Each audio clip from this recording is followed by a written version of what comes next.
read the reviews of Disco Elysium. Half of them are like, I died in the first 2 minutes, this game sucks. The other half are, I died in the first 2 minutes, this game rules.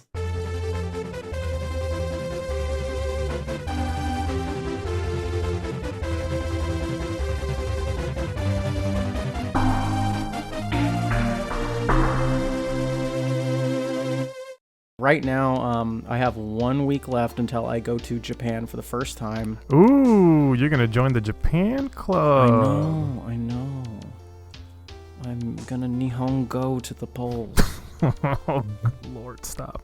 I have been practicing like every day though. That's good. Yeah, I think I told you this before, but even just knowing how to navigate your way around like a department store goes such a long way, because that's most of what you're going to be doing there.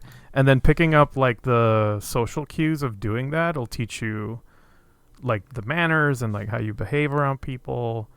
I recommend it. If anybody listening is gonna go to Japan or any other country that speaks a different language, please take at least like 3 months to learn the language. It is so important to your experience. It's the difference between enjoying it and not. But go on if you want to talk more about it.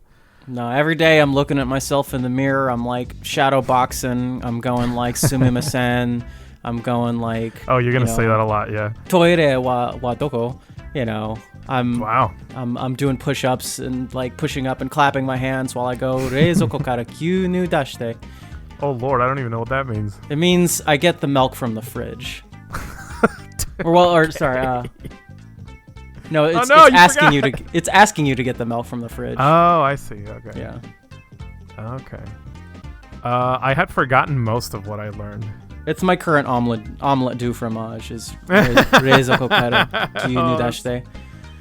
I love I that can't forget that one no matter how hard I try. I don't know why. One of my favorites is dozo, like saying kind of giving permission to somebody. So like, you know how we say after you? That's kind of what it means, but it's more general. So people will tell you when it's your turn to go up to the register, they'll say like, it's like a very formal way of it. Like they'll tell you like, please approach our customer. Mm-hmm. I'm likewise. I can't remember the exact phrase, but like for like chair or seat, I think it's like a seki or something, seki dozo. Yeah. I always tell Sophia that like you remember that one because like it's like a bulldozer. It like goes ahead. Oh wow, that's like how I learned how to say "do dashimashita." It's more like a "you're welcome," and I remember it because it kind of sounds like "don't touch my mustache." But yeah, I think you're doing good. I think you're gonna do great. I hope you have fun. And enjoy the culture shocks, which was the most important part for me in traveling, is learning like how different everything is. Even if it's scary and sometimes, like it does bother me to like be such an outsider, but it's all part of the experience. Well, with that, hajimemashite, Brainlords desu. Oh Lord, you don't know how to say it. I know. Welcome to Brainlords, Video Games of the Mind, the only podcast with tank controls on by default. Hello, Jorge. Hi, Kyle. It's been a long day for me. Let me do this one more time. I'm gonna cut this out. No, I like it. This is funny. Okay, we should leave it in. All right. Well, either way, welcome to Brainlords, Video Games of the Mind, a panel-style discussion between artists and the art they love. I'm your co-host, Kyle. And I'm Jorge. And today we're discussing...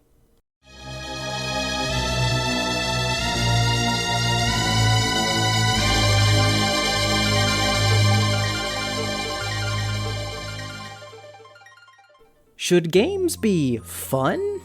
I think not. They should all be bad and boring. All right, roll credits. Play the music. God, I love that one. Yeah, that stays in my head rent free. For serious, Jorge, why do we want some games to just feel bad? Because that is fun. I mean, no, yeah. Go on, let's get serious here. Come on, this is a serious discussion. I don't know what I think. You go first. So let's get this out of the way. I think we're always trying to get people to engage with games in a little bit out of their comfort zone. You know, I think that's as game appreciators. I think we're always feeling maybe a little defensive when it feels like people don't just take the time to get a game or take it at its own on its own level. And you know, the most obvious answer of like, should games be fun? Well, not necessarily, because some games are meant to elicit negative emotions. You know, like not every movie is supposed to be like funny or full of action. Not every book is going to have a happy ending. So why should fun is an emotion. It is a feeling that you can elicit, and games being an interactive medium means they're good at eliciting things like stress, like anxiety. Like anger, like all these other emotions, and sometimes that's not even as directly as like the plot or the themes of the game, but like literally how you engage with the game. I think it's very subjective, honestly, when the word fun is involved, and I treat it as a word because in my opinion it doesn't really. I don't even think it means anything anymore. I think a lot of times people use the word fun to say like, well, it's just something I like, which is fine, but that can encompass all sorts of things. I think that it can encapsulate a range of things like entertainment, addiction, even something without conflict, a focus on aesthetics, narrative, and maybe like a lot of player agency. And sometimes it actually comes in like how difficult a game is, or like, you know, the overcoming of tasks, mastering controls, or the friction that comes with it. So that's a perfect segue into our first talking point. Jorge, what does friction mean? I actually tried to look this up, and there's not a very good like single thing we've all figured out on that. So please just off the cuff, what is friction? In the context of what we're saying here, because friction could be when I fell on the stairs that one time, busted my fucking leg. On the carpet. It's not good. Rug burn is bad. Friction. Anyway, friction is the amount of effort, endurance, or tolerance asked of the player to fully interface with the game. So basically, it's the learning curve that a game kind of wants you to meet it in the middle with, in order for you to like fully experience it, or at least beat it. And these can be things that are employed through like authorial intent, difficulty, or sometimes just sheer incompetence on the part of the developer. Like sometimes like the difficulty of a game comes in the fact that it's not good. Yeah, so the definition that I have here is friction in video games is the resistance a player encounters from the game systems as they try to reach their goal. But something that I saw in kind of trying to read different Medium posts and other sort of write-ups, GDC talks and the like, is that there's intentional versus unintentional friction, which is quite obvious. Like, there are going to be instances where the game is just not responding to how the developer had intended. You know, when you have a very tightly controlled platformer and it misreads an input, you know, that is unintentional friction. That's the game is not trying to be that way. I see. It might be a glitch or a bug or just an oversight, but like something is happening to get in your way that is just not part of the ethos of the game. Do you want to focus on one or the other, or do you think we should focus on both, the intentional and unintentional? I mean, both. I think the main topic is going to be about the intentional friction, but I think it would oversimplify it if we were to only look at that. Like, there are going to be instances where we're talking tonight where unintentional friction is kind of unintentionally intentional. Sometimes the unintentional ends up being like the most entertaining. Yeah, or like represents the game a lot better than anyone could ever really account for. So friction has come up as sort of a buzzword recently because Dragon's Dogma 2 was like the big one that really pushed this as a thing that people were using as a word. It's the new visceral as far as buzzwords for describing video games is concerned. And like, did you play Dragon's Dogma 2? Not at all. Yeah, I haven't either, but from what I understand, like Dragon's Dogma 2, like it has only 2 save slots. Really? Autosave, which is, it's like your like very deliberate save, and then like a very conditional autosave. It's got a lot of things like that where like there's very limited fast travel, meaning you have to like... That I heard of, Yeah, plan your routes back and forth. And, you know, in other types of games, and not not necessarily limited to Dragon's Dogma 2. There's things like limited inventory or like weight systems. There's cooldowns or things where you can't necessarily use your abilities at all times. Just anything that might get in your way that stands to like immerse you or put like a limitation on you. And so people, I don't know what it was about Dragon's Dogma 2. I think it was maybe the first big budget game last year that everyone was really talking about, but it was like really ruffling some feathers. People were upset that you couldn't just like fast travel. Part of it was because there was a stupid microtransaction that included a very non-necessary. What? You can like set fast travel. I'm probably giving some of the minor details of this wrong, but give me some grace. But basically there is like a resource associated with making fast travel points. And I think there was like a bundle that you could buy that gave you one of those currencies to like set a fast travel point that you could warp back to. But the point is that like fast travels were dependent, or the fast travel points are dependent on a finite. Yeah, resource. Or like a very specific, like you got to hop on a wagon. Like it is a specific location or a rare resource. Gotcha. All right. Yeah, I heard some of Dragon's Dogma and the friction that it cost. I remember asking people too, like, once I read some of it, I would ask people who actually played it, and I would get very different opinions. Like, some people didn't mind all that, and some people did. Yeah, and like, well, everything I hear about the game too, it's like weird and cool and like dangerous and mysterious. Like, I don't know that game intimately, but like the way you talk about that game feels like something you'd like say in a hushed breath in like middle school. Do you know about like the arrow that can kill anyone in one hit, and you only get one of it? Yeah. And it saves. The game saves as you fire the bow. So you can't just like, if you shoot it, you're done. Yeah. That's it. Wow. All right. I feel like there's a lot of games that would give you like a way out, like a, an oops button or something, as it were. But like, no, like for stuff like that. Yeah. It's way cooler that you. It's way cooler that it only lets you do it once, and it like actually. Yeah, because you have the opportunity to just mess it up for yourself. Like it means something then. And what sucks is like, yeah, I guess that does mean that like some people are going to just miss or not read it properly, and then I see what you're saying. So like, it's these things that are intriguing, very interesting design choices that to us might sound like this kind of brings back the wonder of games, that discovery of, oh, you don't get that arrow back. And then maybe you want to like try to start a new file again. And that's exciting because it's like, well, I want to do things differently now that I know all this. But to some people, that is like the deal breaker. Like, I cannot believe I only have one of these and it's gone. Yeah. And now I don't want to play this again. Yeah. Stephanie Sterling was upset. Oh, I remember that. Yeah. Yeah, but like traditionally too, she really did not like the item restrictions in Signalis. And there's a push and a pull. Like they recently updated Signalis. Somewhat recently updated so that you could go into some menus and remove only being able to carry up to 6 items. And they also changed one of the items, a flashlight, to just be one that you can just automatically get and leave equipped, and it doesn't count to your inventory. But those things are like were intentional at some point, right? Yeah, like, so the carrying 6 items is like a lore, like story heavy intentional thing. No kidding. You're meant to only carry so many items because it's it's that classic survival horror approach where you really desperately need to plan your route. I remember having a lot of fun when I realized that like when I would plan my route, I'd carry like pistol with full clip, an extra clip of ammo, a health pot, and like a stun baton, which is just a last minute automatic knocks an enemy out if they get into melee with you.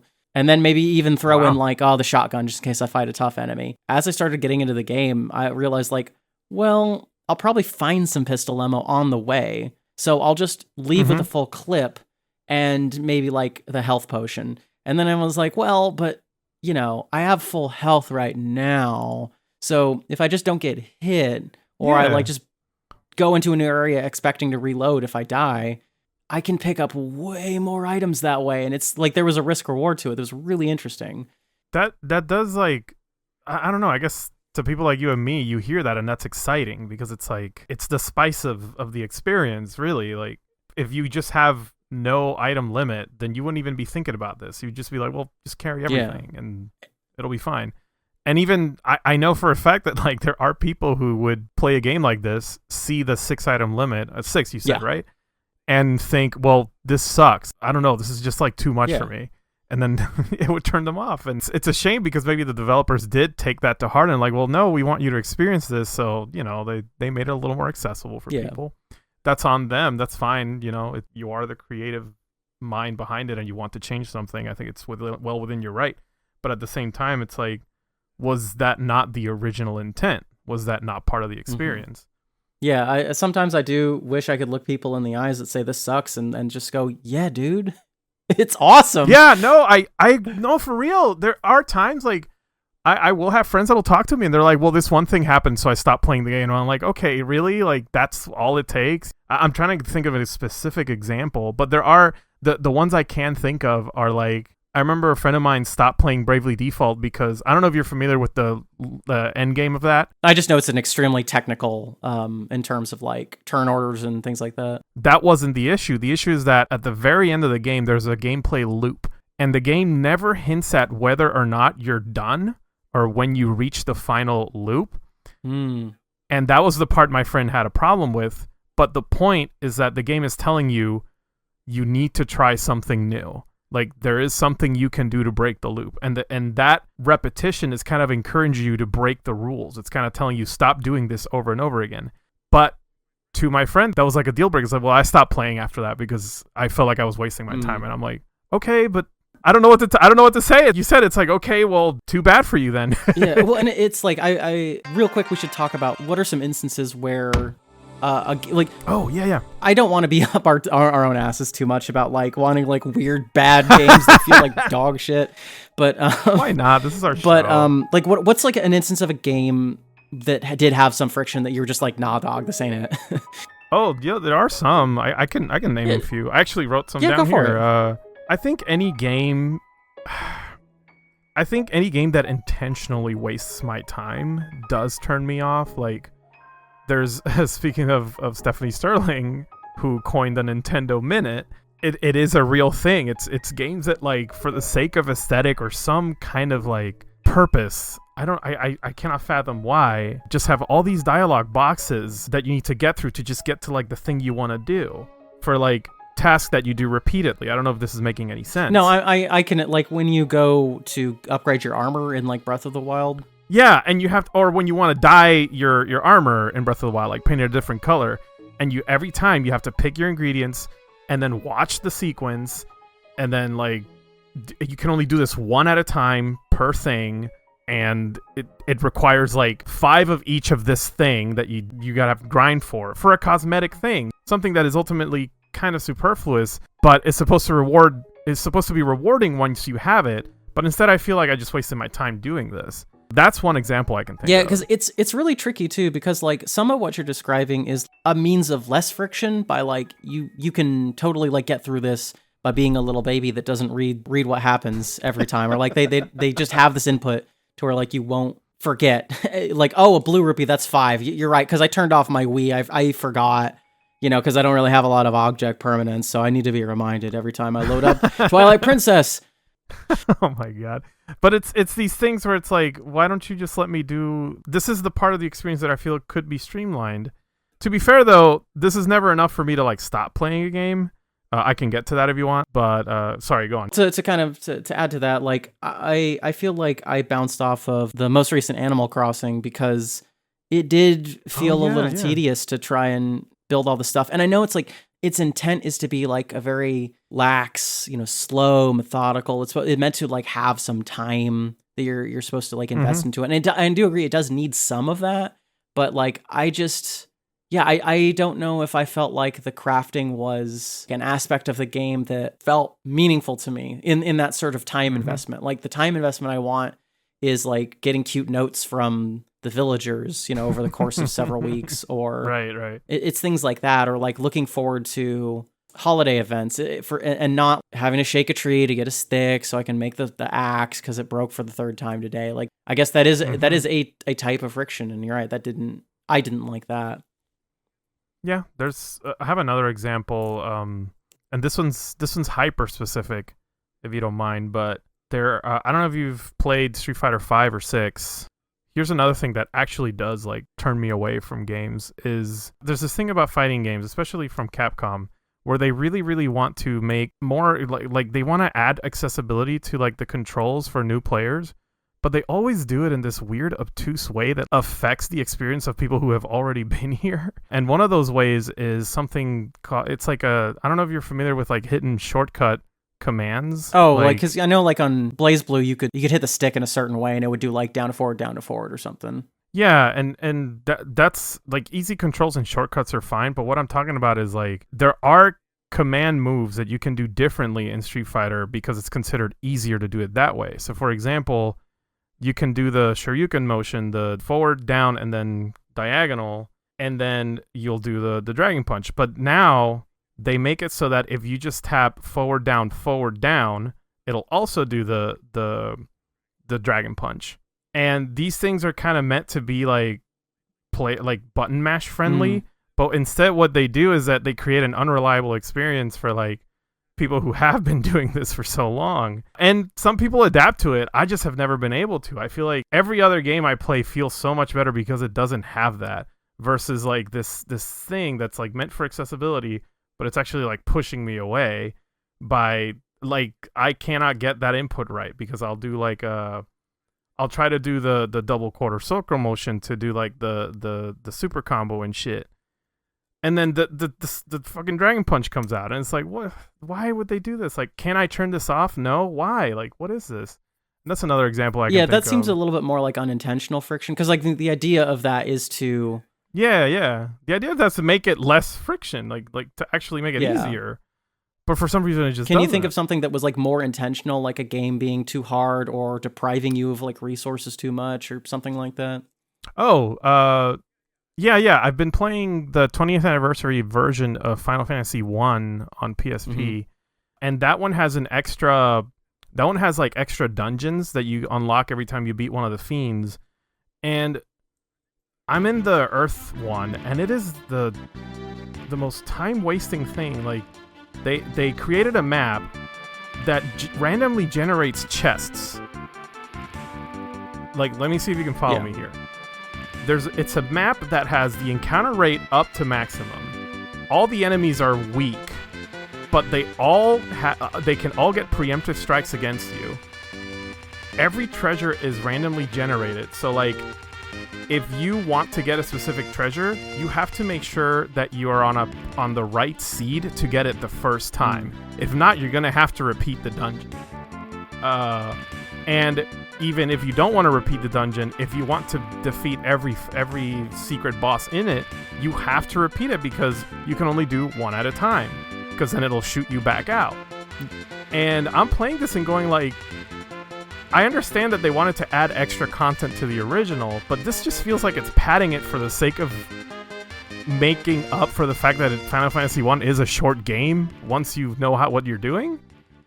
And it's just wasting my time. Yeah, like because there's nothing rewarding. There's a good amount of endurance test that you want with those sort of games, but that sounds like it was just dialing up the endurance for the sake of like, what is it like to max out that system? Yeah, because even if you go immediately after you defeat the Earth Fiend, the enemies you face there are at the level of like the beginning of the game. So you'll have like a map of imps or a battle screen full of imps, and they go down in one hit. So I'm like, what's the point of that?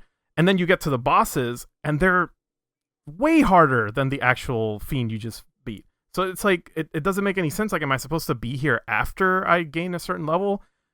You certainly did not communicate that through all the random encounters I just went through. I'm glad they took that out for the Pixel Remaster. This gave me a bigger appreciation of the Pixel Remaster for Final Fantasy 1. That is a way better version of that game. Anyway, there you go. That's my example. Yeah. So yeah, that sounded like it was very much a mismatch of your skill and the amount of challenge that it was presenting you, which is a great segue to go on to our next topic. Jorge, what can you tell me about the flow state? The flow state. This is an interesting subject because the flow state is not a term that originated in gaming, but it's certainly used a lot in it.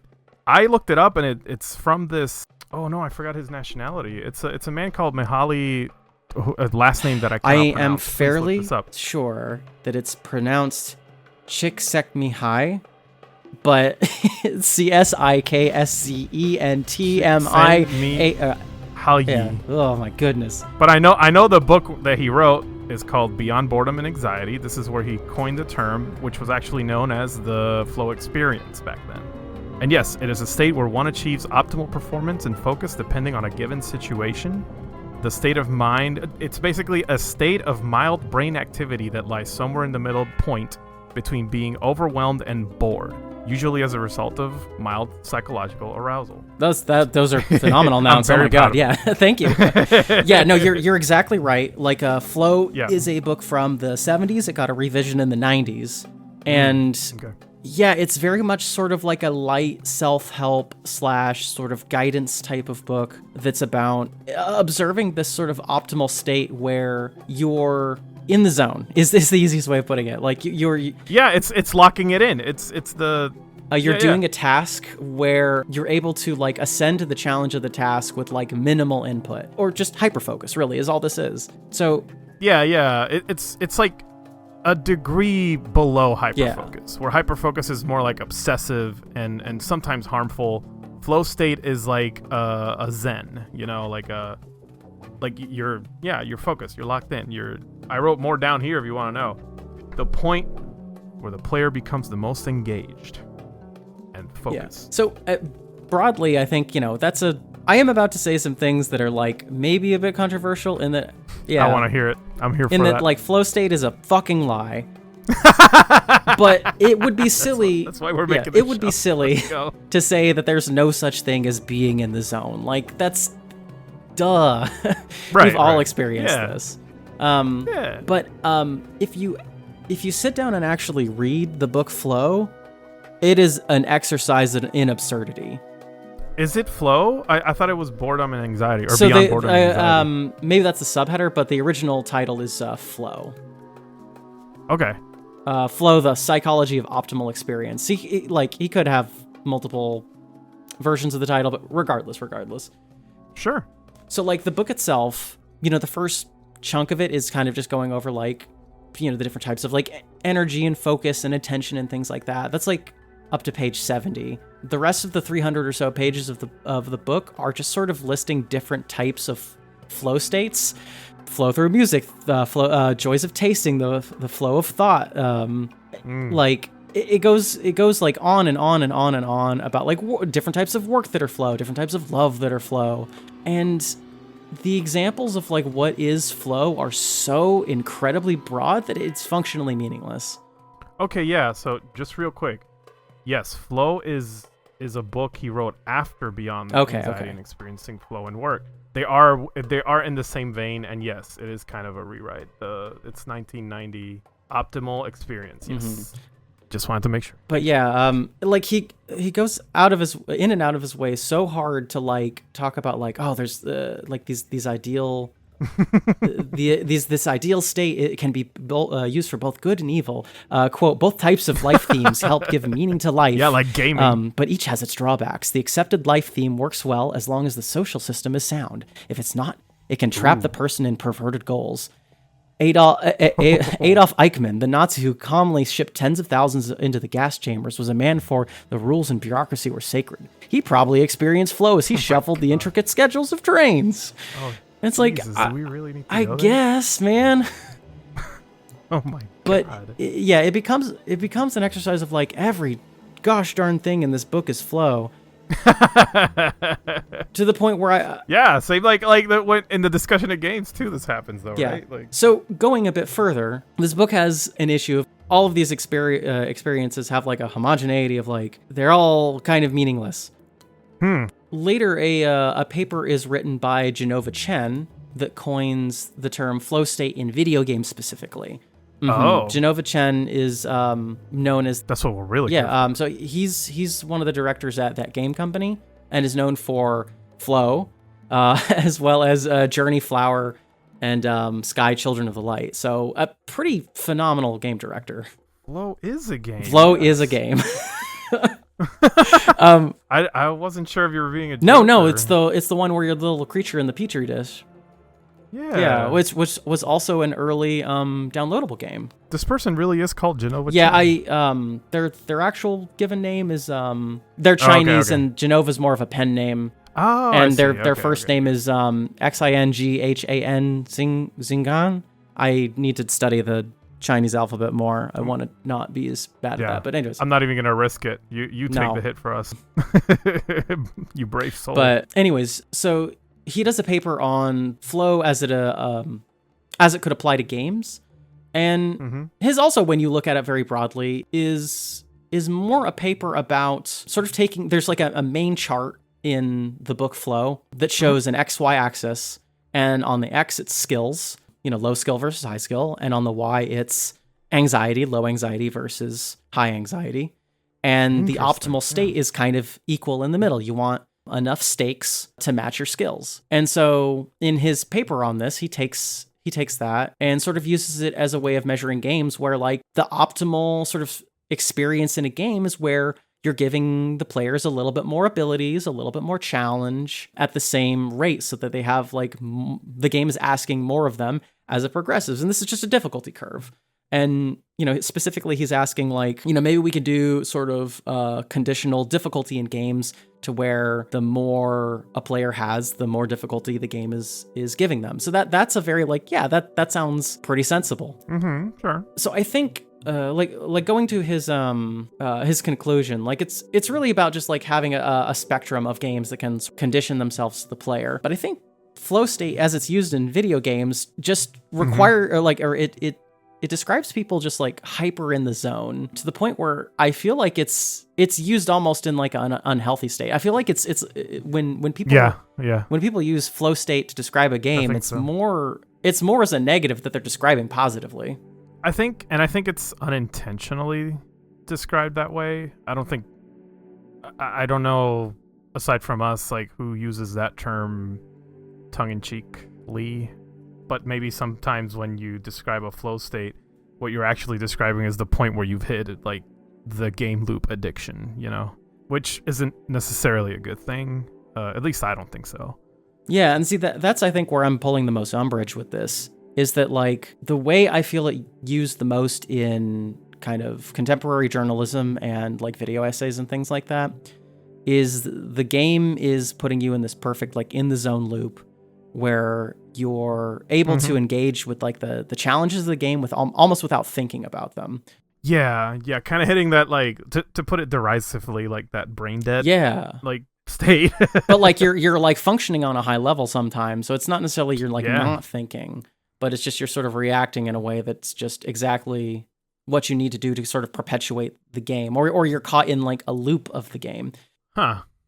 Do you think that some people might think of that as a positive though? Like maybe that is what people want. Definitely. And like to be fair, like, the rules and systems of a game all sort of functioning as intended, like can be a really ideal scenario. Like the times I was having the most fun with Tears of the Kingdom was when I was in this loop of like go down below ground and like collect some of the like rare ingredients and then do some stuff on the surface, and then like different areas of the game would ask me to go to like either the sky or underground or on the base level. And like I was always sort of chasing different ingredients and like looking up different like enemies and types of things. So we're like, I always felt like each system was sort of encouraging the next. So that was sort of like, that was a game loop. And that's how a lot of games are structured. Yeah, I'm glad you bring up Tears of the Kingdom, because when I think of like the negative game loop, I actually think of that game specifically. Just having to do things over and over. Even if I was like in the zone, even if I was locked in, there just comes a point when like I'm looking at the dude with the sign for like the 25th time and going, why am I doing this again? And it just takes me right out. Yeah, no, that's the thing. I feel like there's a lot of instances in modern, not even modern games, just any video game where you can kind of ask yourself why am I doing this?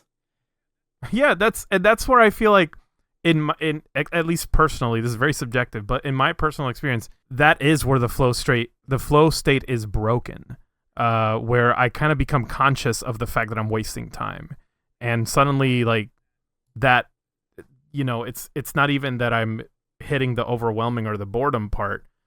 to give credence to this flow experience thing, but rather at this point I'm like not even engaging with it. And I don't feel like it's really engaging with me. It's just kind of like to put it abstractly but paint a very vivid picture, it's kind of like the feeding tube. Yeah. Like the game is just like has firmly affixed the feeding tube into my throat and is just giving me the slop, and I'm just not questioning it. And that's because it's not choking me and it's not like filling me really. That's why I feel so conflicted about it, because like when you read the original paper, it's like, oh yeah, games should give you a little bit more challenge as you get a little bit better at it. But the way that we describe it is, it's like I'm not even thinking. The game's, I'm just like pressing the buttons and the numbers are going up. Yeah, exactly. And to kind of circle around, do you think that this is what people want when they play games? Is that why the friction bad? Like anything that disrupts that, but in like a way that forces you to engage with it more, like elevate your engagement with it, where you're not just like zoning out or locking in, but rather you're like jolted awake and like, oh crap, I need to, or okay, time to meet it again at its as it keeps escalating. Yeah, so let me read you something else. This is a description of a book called Addiction by Design. Ooh. By Natasha Dalshol. This is from a review. The machine zone is an effective state of calm equilibrium where everything seems to disappear, including a sense of one's own self and body. Unlike the social gambling of cockfights and table games described by Gertz and Goffman, machine gamblers, Schul argues, are not playing to win, nor participating in a heroic contest of character or reenactment of status dynamics. Rather, they play to keep playing and to reach and stay in the zone as long as possible. Damn, that's the take. So that's something I've just been dwelling on for a very, very, very long time. And that like I feel like every time someone talks about flow state in games, they're talking about like a video gambling machine loop. Kinda, yeah. At least that's how I feel about it. Yeah. It's where I just feel really uncomfortable and maybe the most estranged, and why like I feel like that's why I like a lot of games with that sort of friction, because they jolt you, it stops you, and you have to kind of like think about the game. I don't know if this is an apt comparison or analogy, but it's like driving for a long time on like flat roads, and then suddenly there's like a bump that like wakes you up, or the road becomes rocky and you suddenly have to like, or it starts raining and you're like, oh crap, like I can't just zone out now. I have to like focus what I'm doing, where I'm going. At least that's kind of the way I see it. My inventory's full. Like I can't just keep going now. Yeah, exactly. Or I don't know, something even as I'm trying to think of another example of a game that does this right. Like I don't know if you remember Simon's Quest on the NES. Sure. Where you go from Castlevania to Castlevania 2, and suddenly you're like, well, I can't just go right the whole time. I have to actually go to every nook and cranny to figure out what's going on. And to some people, that's like a big turnoff. But to others, it's like, no, this is forcing me to engage with the game on a level that the last one didn't, where it was more straightforward and combat focused. Now you're like having to figure out how to like crouch in a corner so that a tornado can take you away and pull you to. And to be fair, stage. That game is notorious for maybe being not articulating enough on what you're supposed to do. But yeah, there's the fact that you can get lost, and that sucks. But I think that's what like some people want that though. Like some people want the head scratching. Like some people want to get stuck and be like, well, what am I supposed to do now? And Simon's Quest, like maybe in hindsight, not the best example, but like when that was all you had, I don't know, you kind of found the joy in it, I guess, because you didn't have a choice. So as we're trying to kind of like suss this out and figure out how we're feeling on this, here's another example I think I have. So like I feel really uncomfortable engaging with Diablo because it just feels like a RPG version of like video gambling, and I feel like I can describe like the sense of like maybe playing something for the first time, like Diablo 1, playing with friends where you're like not sure what all the abilities do. I can describe like going into interesting towns for the first time. But that loop, it just feels like I don't know if I have stories about like my time playing like as an assassin in Diablo 2. If you, Jorge, who's never played Dark Souls right now, were to boot it up, I could, without looking at the screen, tell you exactly, all right, you're going to go right. There's going to be a long hallway with like an old witch at the end of it. You're going to go right at the end there. There's going to be 2 skeletons. They're going to have a sword and a shield each. There's going to be an archer up top shooting at you. If you go to the left, there's going to be like a crossbow. Like I can vividly describe individual combat encounters. And like that is a game with a whole lot of friction where you can get lost, where you can mess up, where you don't know what you're doing. Yeah. A game that I actually struggled with playing. Like I actually remember exactly the part you're talking about with the grenade skeletons. Oh, yeah. And I remember it took me quite a few tries to get through that, and it was not fun. Like I did not like Demon Souls when I first played it. Like I thought it was cool, but I was like, this is neat, but it's just not for me. I don't want to stick through this. And then Dark Souls came out. I tried it again, and I had the same reaction. But then, like a good friend of mine in college, Dorian, if you're out there, shout outs. He was like, no, let me help you. And he kind of just gave me a little push and told me like, hey, go around that corner there, pick up that, like shoot arrows at that tail. All right, now you have the Drake sword. Now you're good. And he just gave me just like a little bit, and I'd be like, okay, well, what do I do next? He's like, well, what do you want? I'm like, you want a better weapon? You want to fight a boss? I'm like, well, let's fight a boss. He's like, why don't you go off to the right?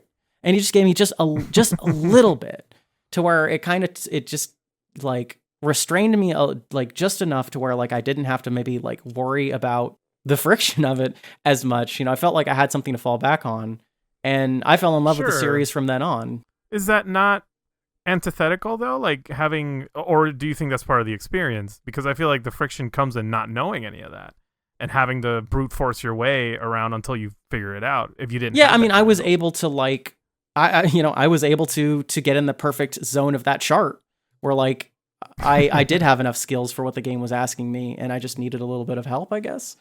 But yeah, that's a very good point. That like it's both an argument for and against it, in my opinion. And that's the thing I struggled with Souls games. Actually, I remember I played Bloodborne co-op, and I had a friend do that for me too, where it's like, yeah, go here and you'll find a really good sword. And for some reason, I did not enjoy myself because I was like, well, we're just kind of cheating. Like you're just kind of telling me what to do, and then it's too easy now because I'm just being told. This is the equivalent, which I think it's the point of the game to not have, of having like a waypoint, like a little mark on the map that tells you just go here and you'll figure it out. Which is another thing I wanted to talk about, is things like that. Little quality of life features that maybe take away from the experience of learning things. But yeah, I guess it's subjective, really. And I think the strength of those games too is they sort of, without directly having a difficulties option, they let you curtail your experience as much as you want, just implicitly. If you want an easier time, you consult more guides, you do co-op, you do spell casting, and you just turn off and on those as you want, just personally. But there's no actual difficulty slider. It's all sort of like invisible. And that's why I grew to love them so much. This brings us to the next question, Jorge. How do we tell the difference between deliberate design choices and bad controls? This is tough because it really is up to, okay, no. Let me, I'm gonna put my foot down a little for this one. I do think that having the experience of playing games for a while does give you a better feel and understanding of when something is intentional and when something isn't. And being a developer too gives you this ability to suss out one from the other. Now, to answer the question, it really just comes down to the experience of the player, but also, are you able to play this game if you just gave it time? If you just met it in the middle? And what is that middle? Like, at what is it demanding of you? Is this something that you're willing to put yourself through or not? And to what degree as well? It's not easy to answer this without giving examples. But I'll let you give your side of it before I do that. Yeah. So like, I guess here's an example for you. How familiar are you with the game Pathologic? No, not at all. Wait. Wait. I think I know which one. Yeah, it's the first person. You're in like a Russian-inspired town. There's a plague that goes on. You've got 12 days. Yeah. Okay. So that game does not feel good. Like you move slow. Like melee combat is like more floaty than Morrowind. It's actively hard to play. Like the original one especially. It's a little bit more like tuned in to give you like the proper feedback to know that you're doing the right thing. But games are both a commercial product and a piece of art, meaning like there is only so much time and money that can actually like be put into this thing until it like just has to come out. Like these games exist also. Like someone had to say, I'm done. It didn't matter how much like money or time they had. Like at some point you have to hit like version 1.0. At some point you have to finish so it, yep. The walking is slow. The melee combat feels bad. Aiming a gun feels almost worse.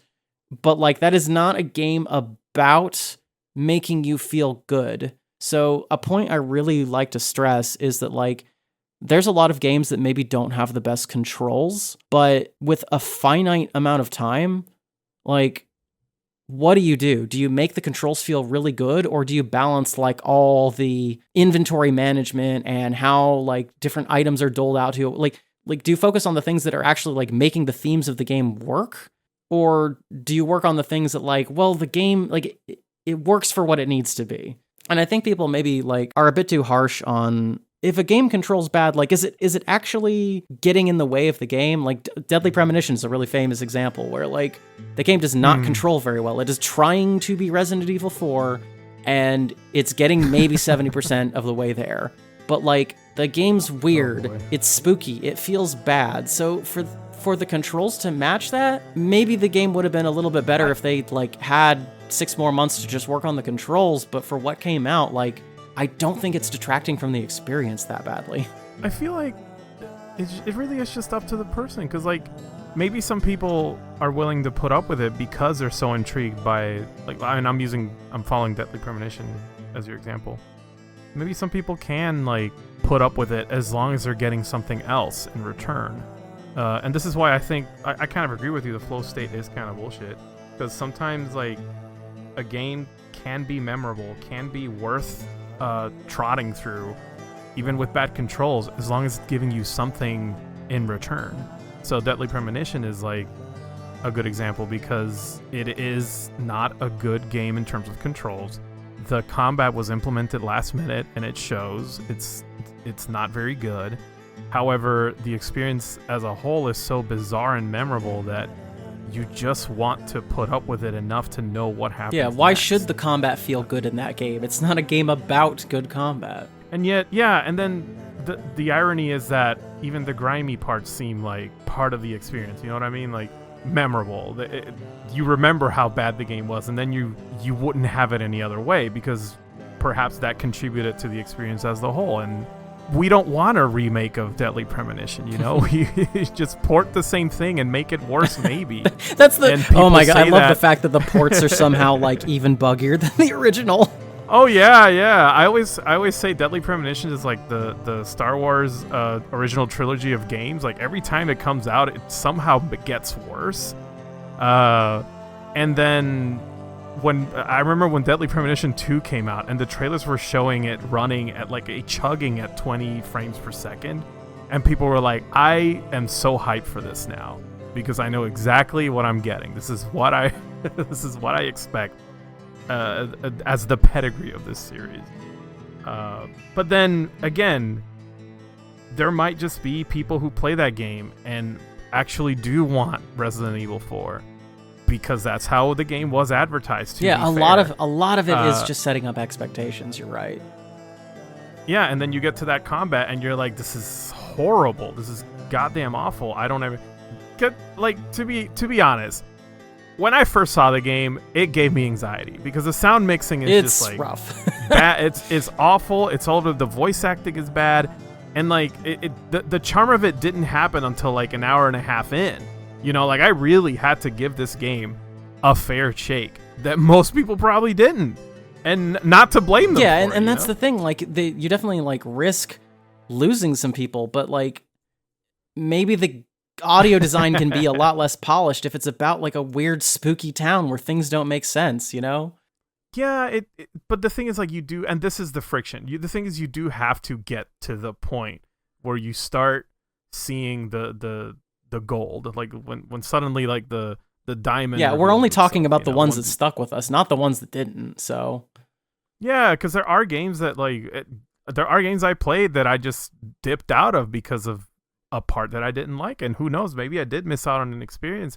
I think the example I think of is Wind Waker when it came out, the GameCube game, and I'm pretty sure I've told this story here before, but on yeah, it was a game that on first play it did not click with me, and it kind of was because I didn't care for the seafaring, but then I gave it another chance and I met it in the middle. I engaged with the game on its merit, and I actually enjoyed it. Yeah, quite and a bit. maybe you bounced off of it because like you're driving a boat and you don't necessarily always have the most input on that. Maybe it's not the best example because like the frictionlessness was what I didn't like about Wind Waker on the first playthrough, and it is because I did not meet that game in the middle. I kind of just I wanted it to please me the same way Ocarina of Time did. You know what I mean?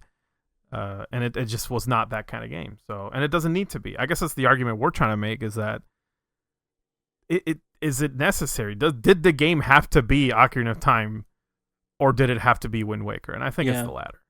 Well, also you mentioned like, you know, it's fine as long as it's worth it. And like going back on our previous like examples, you know, the extra dungeon in Final Fantasy 1 like it was not asking anything of you. And so the friction there didn't amount to anything. And I guess the reward for it was not proportional either, because I'm stuck in this dungeon for like an hour and a half. I get to the end, and my reward is a cameo from like a Final Fantasy 3 boss with the music, and that's great. But then it just party wipes me, and I'm back in the beginning, and I'm like, okay, thanks for nothing, I guess. And it's the other side of getting out of the flow state, the one where it just shoots you out the butthole. Oh my God. Instead of whatever other end, I don't know, the mouth. But yeah, it's I don't know, it doesn't work when it's like that. I feel like for every the game, this is what I like to say, the game has to respect the player. Like the player can and should meet the game in its term, but also the game has to respect the player's time for being there and giving a chance. You know what I mean? That balance is hard to strike, and it's different with everybody. Yeah, and I think maybe that's why, like, you know, some games do it better than others, because you can kind of tailor that experience a little bit more. I mean, that's like the ultimate goal of like these accessibility options is like, Darkest Dungeon has a lot of things you can dig through the menus, and the developers will flat out tell you like, hey, you can turn this feature of the game off if you really don't like it, but it's not as intended. But if you want to, that's okay.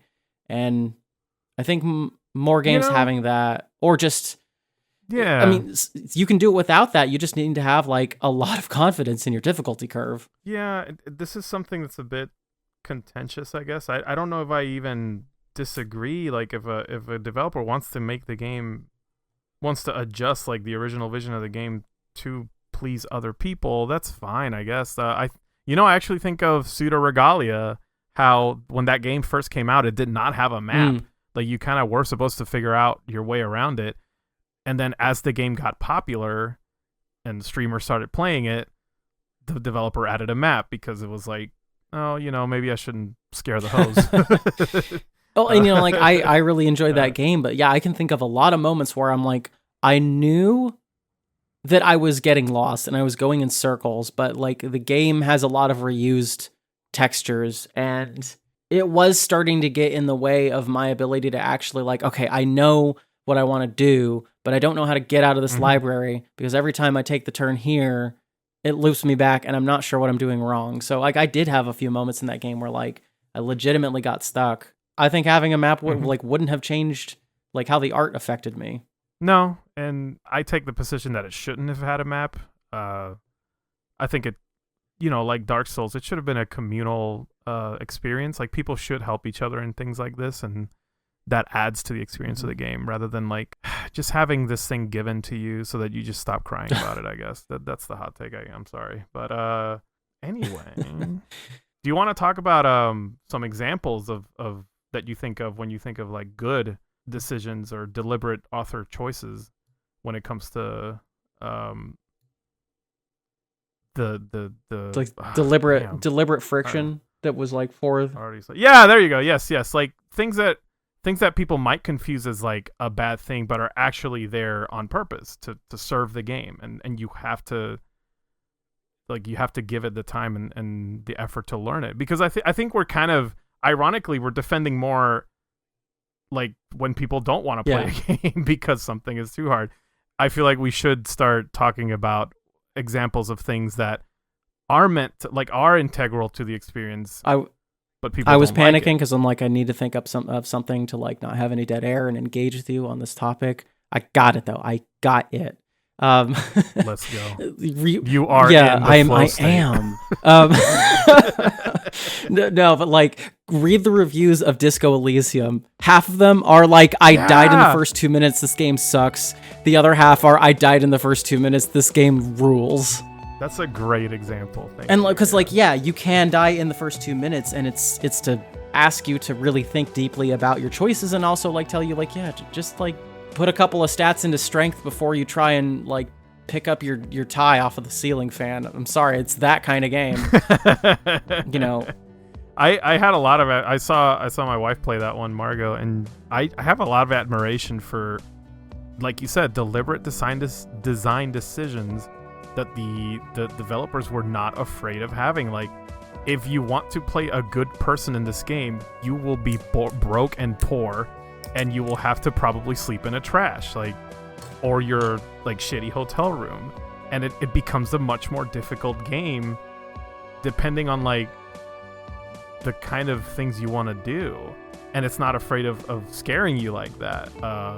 And to your point, I remember a friend of mine was telling me how much he loves that game because he died on the chair from it being so uncomfortable that it took out his last hit point, and the game just ended there. And I remember him telling me this, and I was like, oh, does that mean he hates it? And he's like, I laughed so hard. It's the best game ever. You saying that like sometimes you'll have to make decisions to make the game worse for yourself in order to get the type of game that you want. Like Darkest Dungeon has that too, where because you are not like a character in that game, you're managing a party of adventurers, and if you want to heal them after like they get so much stress that they like develop alcoholism, you can, but it takes a lot of time and money. You're kind of, if you want to like play the game efficiently, you're meant to just sort of chew through these people at the right moments and know when to kind of drop them. Mm-hmm. But if you want to play it, if you want to be good, like Undertale, like if you want to get the best ending in that game, you have to play the harder game. Yeah. And that's same person I was telling you about. I love Disco Elysium, hated Undertale because he was killing everybody. And then he's like, oh, then I went to town and no one was there. And I'm like, well, why do you think that happened? And he's like, well, that's stupid. Why would they do that? And it's just this thing, like, it really depends on the person. Yeah, I think that's the trickiest thing is like we're talking about like having more friction, but you're just gonna lose some people, and that's okay because like not every game is gonna be for everyone. Okay, thank you. That's the point. I think that's the point we're trying to get to here. Like, games are gonna not be for everybody. Finding what your the most tired point. Finding what your friction is cool. It makes you a cooler person who has opinions. Well, yeah, let's make a statement here because I do feel like we have to say it. I don't think it's good. I don't want games that just are only interested in getting you to reach the flow state in the most streamlined way possible. It's like, I don't want the feeding tube. I don't want a game to just like give me so much agency that I'm just bored. You know what I mean? Like, well, then why am I playing this? Like, why is it just letting me do whatever I want? And I know that's some people's cup of tea, but like, I think both you and me want something that like kind of jabs a little bit, like out of nowhere and without restraint. Like, it has an idea of what it wants to be, and it's not interested in what you think of it. It's more interested in like what it has to say, and I think that's what we're getting at. or at least what I want to say from this is that, like, no, I don't think that Silent Hill 2 should have better controls. I think it should be. I think you should be able to like you should step on a guy and it should look funny, and that part. The game shouldn't tell you about it. You should just figure it out on your own. I don't know. It's yeah, no. Like having harder or stiffer or rougher combat does not detract from the game. The game's about regret and fear and all these other complex emotions. Yeah, it's supposed to be difficult. It's supposed to be a hard game. If I want good combat, I'll play a DMC. Like. Yeah, or Resident Evil 4. That already because exists. That game owns it's about shooting zombies in the face because it rules. No, like I wanna get my cry on. I wanna feel like a piece of shit asshole who can't fight and is scared about everything that's going on, and that's the point of Silent Hill 2. Slight jab at remake. Sorry, but yeah, I think that's what I want to say with all this. There's no one right emotion, but yeah, I think it's about like finding what lane you need, and I don't know, like maybe I misspoke. Like it's not necessarily about finding your lane, but it's like finding the level that the game is wanting to approach you at, and knowing kind of when that's right for you or not. No, I'm gonna take your lane take and make it my own. Because I do think there is the reason this topic was also in my thoughts lately is because sometimes I hear people complain about a game as though what they're really saying is, why isn't this made for me? Like, why isn't this molded and shaped to what I want it to be so that I can engage with it? When I feel like that's a very kind of toxic mentality when engaging with games, especially if you consider games art, is that you're kind of saying like, well, I don't like, do you go to a museum and you go like, well, this artist should have painted this different and better than me, or sorry, better. And because I said so, because I'm not enjoying it the way I want to. And so it does a disservice to like creating a breadth and scope of what gaming can do, and a language, like a diversity to it. I think the best example, and you both you and I think I actually stole this from you, is subtitles in a movie. Yeah. Like some people will not watch a movie if it's in foreign language because I have to read subtitles, and it's like, my guy, like the difference between you engaging with like what someone else has to say that doesn't speak like you, or the barrier you're setting for yourself, is literally just glancing at the bottom of the screen every once in a while. Like that's insane to me, that you're just gonna like take that away from yourself and discredit people who just cannot speak your language. Like that's wild to me. It's and I feel that way about games when like people complain about things like, why are there random encounters everywhere? Like a friend of mine a long time ago was playing Final Fantasy VI for the first time, and his only experience with JRPGs was Pokemon. And so they were like, I don't understand why there's random encounters everywhere. And I'm like, I don't know what to tell you, man. Like, this is just the way it is. And if you don't like it, you probably should stop playing because they're not going to change it. I don't know if this is for you. And, it was a harsh topic. It was a harsh conversation to have, but it really is like, if this was made the way it is and you're demanding for it to meet your standards of gaming, then maybe go play something else. Like that is, I'm gonna say and it's also about like finding about like what about that game is important. Because I really like the fact that like the Final Fantasy IX port has all these like, how exactly do you want to tune the game? Do you want to just turn off the encounter rate and just experience the story? Like for a lot of people, the Final Fantasy games are just the characters in the story. And that's fine. If the creators want to add that, one of my favorite, again, I'll bring up Bravely Default again. I think Bravely Default is brilliant for letting you control the random encounter rate.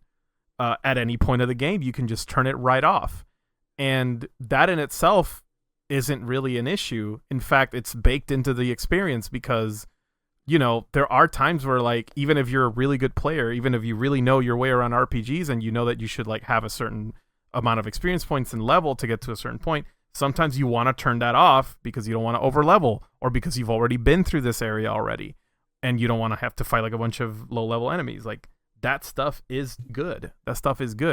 But if a game is natively that way and you're demanding it to not be, what exactly are you asking? Are you thinking to yourself, the difference between this being a good game or not is this, or are you saying this should change because I said so? It's such a fine line too, because like I'm praising Dark Souls because it has this like all the stuff you can do to change the difficulty for it. And one of my favorite games by From Software is Sekiro, but Sekiro does not have co-op.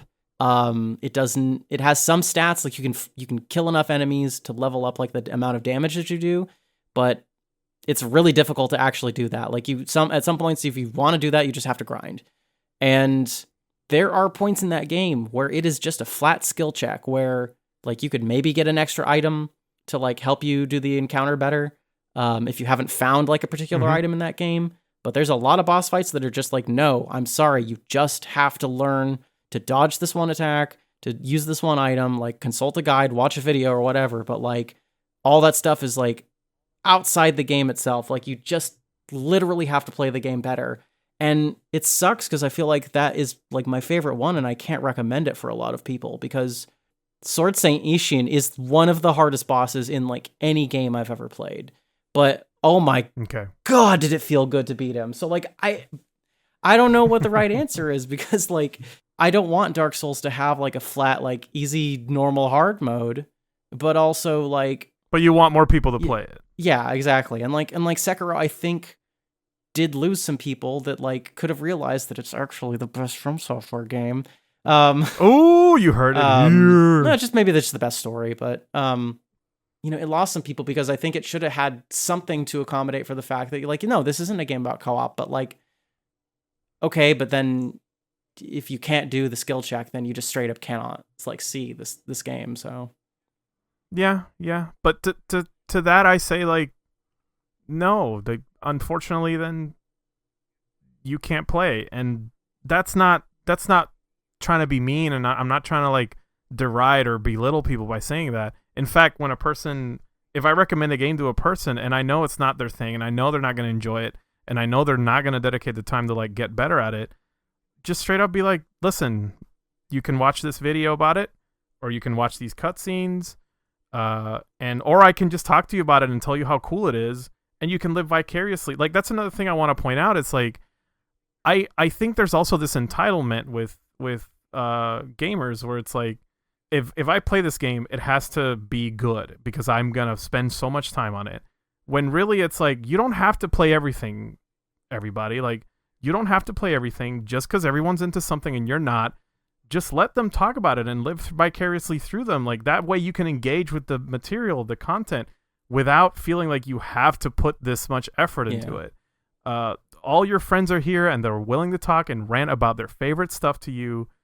You don't have to be present in everything. And also, again, bringing it back, this game doesn't have to fit this just because you're trying to fit a square block into a circle hole doesn't mean that block should be carved to fit it. You know what I mean? Like it's like that for a reason. Maybe anyway. It is okay that video games are one of the only like mediums that you can fail at. But and that's by design. Like otherwise, go watch a movie or it's not like books show. Aren't like that because I have a vivid memory of my freshman high school English teacher going like, you can read whatever book you want for this book report. Then she was like, you can do short books too. Like Heart of Darkness is 70 pages, but I would never recommend you do that book because you will not get it. So. And I think it's okay to say that. Like, that's actually that. If somebody told me that, I'd be like, okay, well, I understand. It might make me more interested in it and figure out, well, why did they tell me this? And when I find out, I'm like, oh, hey, they're right. They were correct about that. This is not for me. And I appreciate that they were more honest instead of being like, well, you should play everything. You should play this. You should play that. You should play. Yeah, because it's cool. Because it's good. Because it's cool. And just kind of pressure. That's something I do want to get to briefly is like, pressuring other people into liking something is also bad. I know, controversial take, I'm sorry. But yeah, you probably should be mindful of the things you recommend to others. Like, if I know somebody is not going to be into fighting games, I'm not going to recommend them fighting games. But I am going to tell them about how cool the characters are. I am going to tell them about the story. Like, and that's it. That can be the level of engagement. Yeah, I think all this conflict does come from the fact that the games are both a consumer product and like an entertainment object, and also like also a piece of art, and those are not always the same thing. It has to be all these things. It is a struggle because sometimes games are made by artists and they want to say something. Actually, 99% of the time games are made by artists and they want to be something. They want to be good and played by as much people as possible, because that's how we measure success and that's how we're able to make more. It's annoying. Yeah, honestly. It's hard out there in this bitch of an earth. Well, here, Jorge, let's take a quick break while I get some water, and we'll return to the show after that. All right. And we are back with our first segment.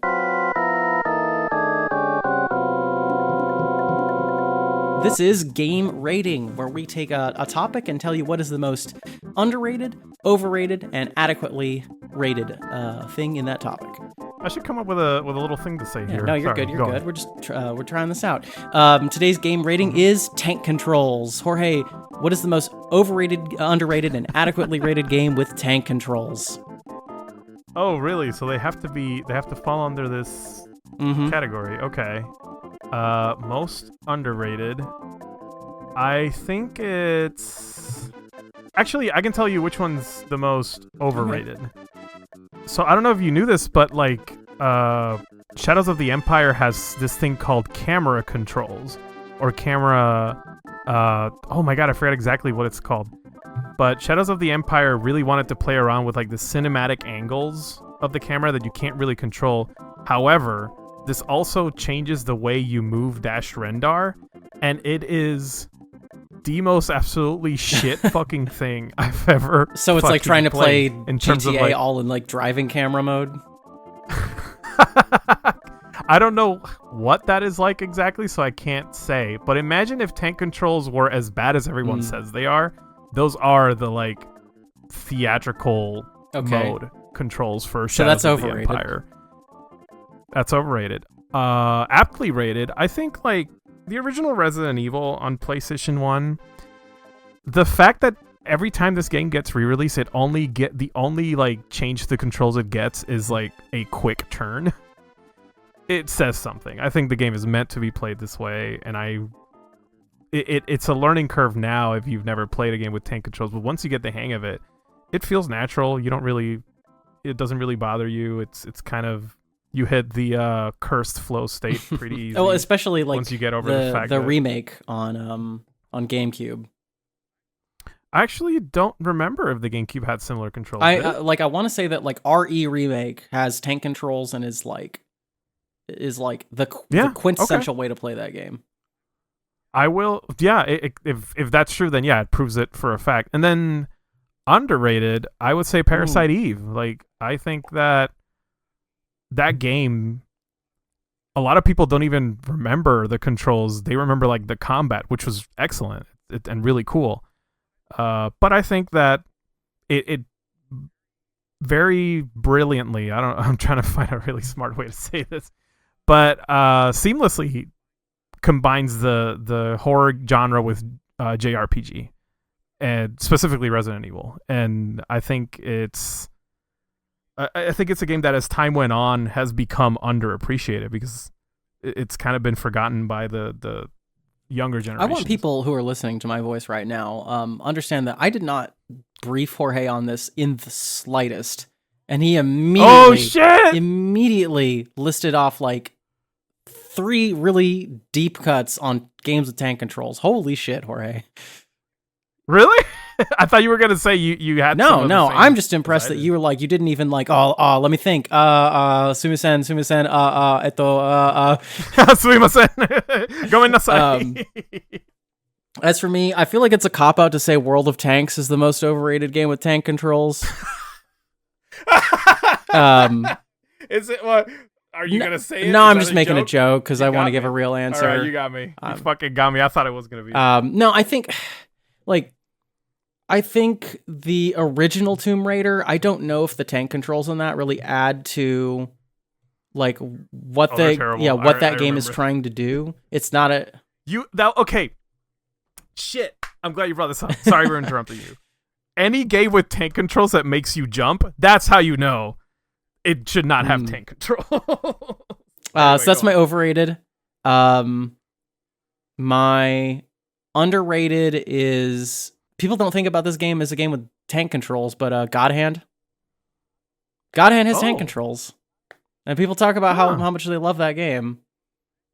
I've never played God Hand. Oh, Confession. you should play God Hand. It's great. I've never played. Everybody's like, "Oh, you look like a God Hand guy." I'm like, well, I don't know what next that time we means, hang but out, we'll yeah, play I never God played Hand. it. This is while fuck yeah, no, I it. don't. We'll figure that that out. Oh yeah, so we're really. I don't know. playing I mean, God Hand. maybe it's hard to emulate, but we'll figure it out. But no, like this is.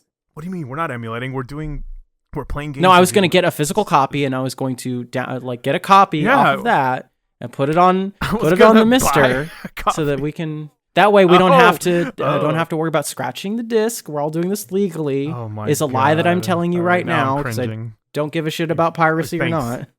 Yeah, I don't. Anyways, know. Go and then adequately rated is I'll double down on this. There's another one that you don't think about having tank controls. It totally has tank controls. Katamari Damacy. Yeah, it's like a. I don't know. Wait, yeah, maybe because like don't you turn with like if you have to like push each stick in a different direction to turn in that game? Yeah, like tank treads. That's I guess yeah. There you go. Nobody actually thinks about that. That's true. I didn't even consider Katamari Damacy a tank control game until today.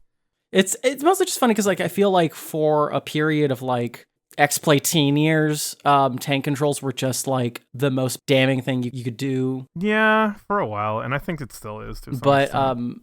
and I do think it does get associated with like stiffness or clunkiness when like no, you just have to be moving in an unintentional way or more cinematically, and then it's fine. All right. So back to our talking points, Jorge. We're back. What do you know about a dramatic and epic theater? You're asking a Philistine a question that I've been to maybe like 4 plays in my life. I don't know shit, bro. Just go on. Tell me what you're thinking. My next topic I call games as theater. Should games be dramatic or epic? To describe this briefly, dramatic theater is like kind of what you think of when you just think of a play. It's a largely linear story. You know, it's trying to do a lot of like set dressing and things to sort of engross you. You lose yourself in this story. It's about suspending your disbelief and getting your emotions, having them well up and get lost in this moment. You know, it's almost like tricking you into sort of believing that this is all real, just for a moment. Epic theater, on the other hand, is more nonlinear. It is... Okay. It's often unresolved. It's often abrasive or designed to make you think about the fact that it is a play, that there is sort of a conceit, that you're having to watch these people perform and be in these situations that are largely like made up. Epic theater is coined by a playwright named Bertolt Brecht, and he's all about breaking the fourth wall and encouraging sort of a distance between the people on stage and the people engaging with it.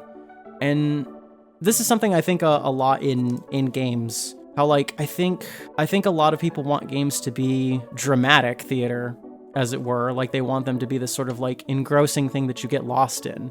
They want it to be as dramatic as like they want it to be dramatic like an episode of The Sopranos.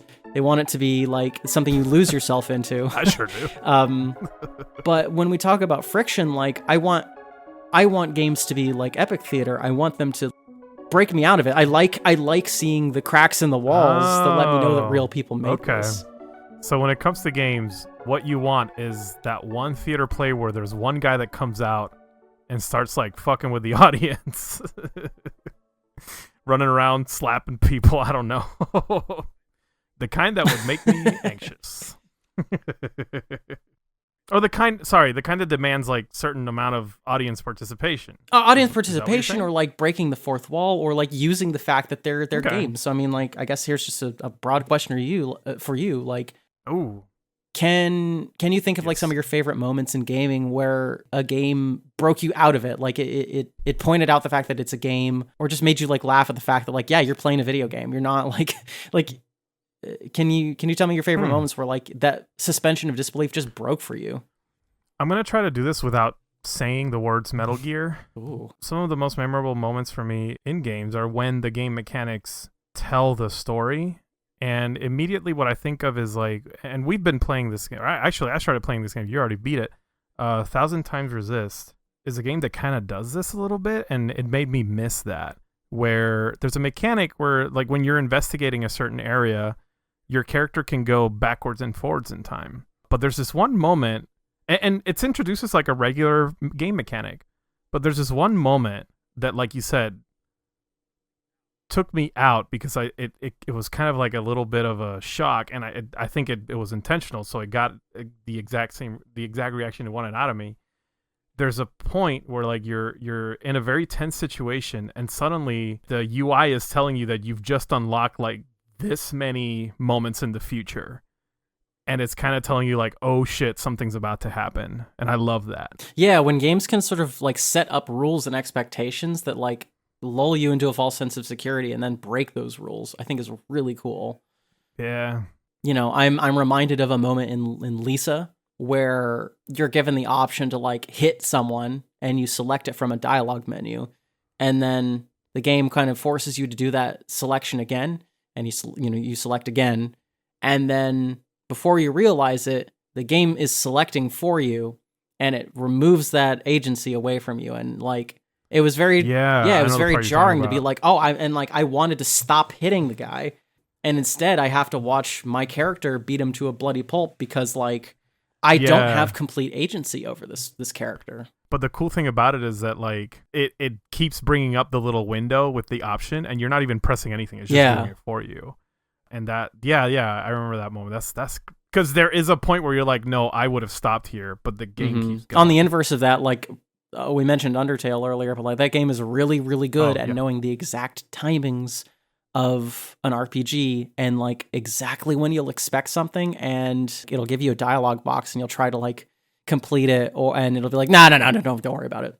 There's a moment in Undertale, and I don't want to spoil it because it's at the very end, where like and again, it's one of those oh shit moments that uses the gameplay to tell that, to like say that instead of words on the screen being dramatic. Like, there's a character that takes away an option from your menu, but in the coolest fucking way possible. It's extremely, like, it's just hype. It's just like there's build up to it. The whole time you're like, well, I know what I need to do. And then when you enter this fight, that option is immediately taken away from you. Yeah, and that's kind of what I'm getting at, is that like, I think games are capable of some really cool stuff because they're an interactive medium, and because they can be so abrasive like that. I think it's just, I don't know, it's just a much cooler way of looking at them, as like, I want to be jolted out. I want to like, I want to have something kick me out of the machine zone. I'll say it in the most clickbaity way possible. Like, I want something I disagree with. I want to see something that I disagree with and challenge me and challenge my perception and challenge like my comfort zone. Like, burst the little bubble I'm in and just put me in an uncomfortable situation. Not in the sense of like trauma, but rather in like the flow state. Like, disrupt the flow state, disrupt the that numbness that comes with like repeated action, repeated prompts and commands, and then says something with it, like has a message tied to it. Like, okay, now I got your attention. You're gonna listen to me. I like and that. Like I also think it's part of appreciating more of like the actual people behind the games too, because I think when games are super seamless, you forget that people make them. Yeah, 100%. I've grown up with Nintendo games all my life, but like lately I have been more critical of the fact that they seem to be very apprehensive about the idea that people are making these games. They want you to think that Nintendo makes them, not like individual directors. This is something my friend John, shout out if he's listening, my friend John would call erasing or taking away the seams. I don't know if that makes sense. Totally. Yeah, when you're making a stuffed animal, you want the seams to not be as visible. You kind of want to hide as many of them as you can. And we both got in a discussion about this, where it's like the seamless product will attract more customers, but the more seams that are visible, the more it looks like someone made it. The more it feels like a person was involved behind this, not like an entity. Like, this didn't come from nowhere. You see the labor and the craft. Yeah, going back to 1000 Times Resist, there will be a point later in that game where you get to a cutscene that has way more fluid animation than you're like ready for, and it will jump scare you. And I think because I got so used to like, they're doing with what they got. Like, this is a small team. They don't have much of a means to animate here. I think they are actually like, they did like theater production before they did this video game. A lot of the people that worked on it. That's awesome. But like when I got that shock of like, oh my God, like I didn't know they could animate like that. It was really cool because like they had this moment where like, yeah, they chose to spend a lot more time, energy, and effort doing that. And it really made me appreciate like the people making this game. I think in little ways, we are gonna champion this fucking game. The game does that in little ways too, where like at first glance, and to most people that I would recommend this game to, they would look at it and be like, oh, it's kind of rough around the edges, kind of, they're probably gonna be nice about it.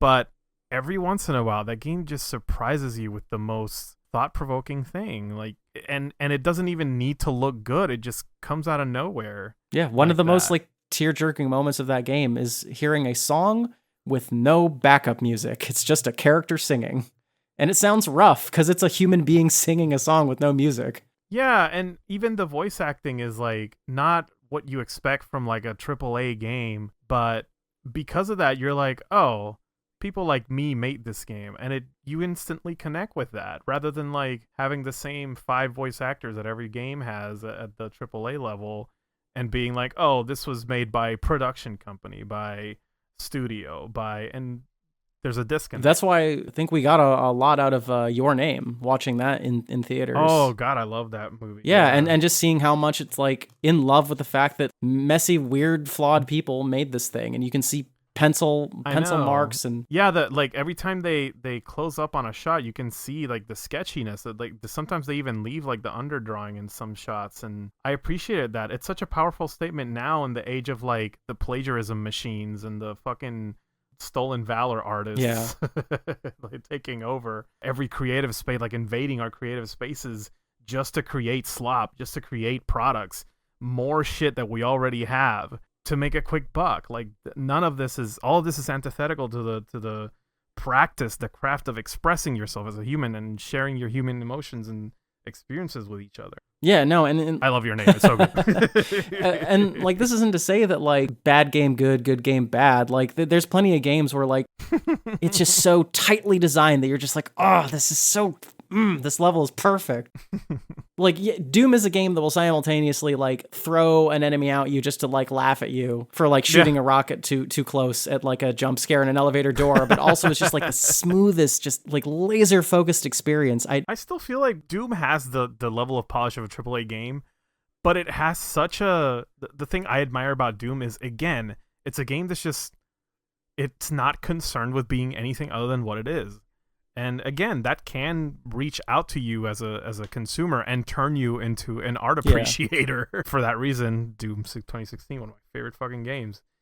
Even with the hyper polish, even with the really really good voice acting, there still is that like somebody, like you said, there's this one thing, a person made this intentionally just to fuck with you, and then it's great. And like Astrobot is one of the most polished games I've ever played, but like it all feels like a love letter, and like there are folks behind that. So damn, man, yeah.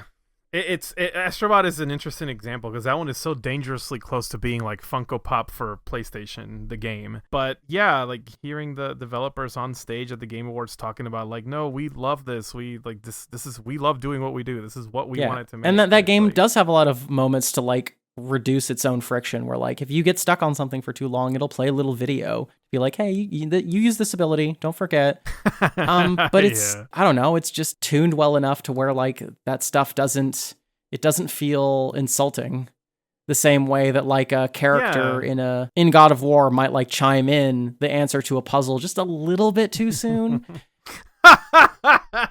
God of War puzzle, talk about like it sucks because like all that needed to be was just like tuned down just a little bit. And like, how do you work on a game and know like you just had a play session where like you just had to sit there watching people like fluster and be frustrated and not want to do something about it? Like, I do feel for like people want people to like play through the game and feel good about it too. Like, you know, I'm kind of different in this aspect. I actually will watch someone struggle and say nothing until they ask for help. I mean, that's fair. I'm more talking about like actually designing the game and like watching just a system utterly fail in front of you. Yeah, when you are a designer, it hits different. I had this experience at a PAX once, where I was playing. I don't know if you remember this game. The little grapple hook game. Yeah, I was playing Flint Hook, and and one of the developers was right behind me, and I didn't know he was a developer, so I was playing the game, and I personally enjoy the process of friction of like trying to figure out how to get out of a situation and figure out the limits of my tools available. But the whole time the developer's behind me going, actually, if you just like shoot it over here, and like just like use the hook and the rope to like, and I'm like, okay, and at one point I just look at him and I go like, let me figure it out. And oh no, it was very awkward because he was surprised that I even said that, and I felt bad because like later on I found, because after I finished the game he's like, what did you think? And I'm like, oh shit, he's a developer. Like, I was a little rude to him and I apologize, but at the same time I'm like, I know this is your baby, but I personally enjoy the process of learning. Like, let me have that. That person is in a situation where he has maybe 10 minutes to make or break an entire purchase. Yeah, it's not it's an unenviable position. Like, I could be that guy who like shoots the hook once, doesn't do anything, and goes, I'm done, and puts the controller down and leaves. And as a developer, that would sting. That would hurt. So yeah, it's fine. I think of that moment too when it comes to like friction in games. So Jorge, a lot of times remakes of a game will come out and change a lot of aspects of the original. Too many times. We need less of these. So here's a question for you: should the goal of a remake be to eliminate friction? I will answer this directly. No, it should not. So I do think that with every remake, and the purpose of remakes is to increase accessibility, and give the fandom a new generation of people the opportunity to be part of a fandom. At the same time, I do feel like there are some things that remakes tend to erase, to be frank, that are part of the game's history, part of the integral experience of the original, and are treated as obstacles to the experience only because of the fact that like the people who originally made it weren't there to advocate for them and explain, no, this was an intentional decision, this should have stayed. So let's take a few steps back. Actually, games often, like a remake will eliminate a lot of elements of friction, but like I don't necessarily think that's a bad thing. Like, what are instances where a remake should tweak elements of the original? Do you want me to use like actual examples of remakes that have come out and done this the Absolutely, right way? Yeah. Let's just get started off with that. One of my favorite remakes is Link's Awakening. Okay. Wow. And because it's a game that maintains a lot of the integrity of the core mechanics and the gameplay itself, but it does add to it in just slightly interesting ways. Like the fact that there are items that are just like always available to you. You don't have to switch out the sword anymore. Yeah, the adding buttons to have like more quick selection of commonly used things, I think, is excellent, because Zelda is not a game of contemplating in your menu. That's not what that game is about. And that was an issue of the time, where like the game was limited to 2 buttons. It was a GB or Game Boy, original Game Boy game. It had a lot of items. It wanted to introduce a item combination mechanic that could only work if you could switch out the controls that you would normally use for a sword. And so, that even though that was an intentional design choice, when the remake came out, it was only natural to give the sword its dedicated button, because otherwise it just wouldn't. I believe the shield also was like mapped it's R to the or something, shoulder. And again, this is like a welcome change. I don't want to open the menu every 5 seconds because I need to switch out back to the sword because I needed to use the bomb but also jump, or I needed to use the gauntlet, which should be a passive item. There's no reason you would mix that with anything else and have to constantly go back and forth between and again, because of limitations, every time you open the menu, you have to watch it scroll up, watch it scroll down. That's like 1 or 2 seconds that are just like consumed by that. I also think the nature of Link's Awakening being like a more cramped game on the Game Boy, like having to stop, decide like, okay, do I want to be able to dash and jump to get away from this? Like, I feel like that's a bit more meaningful.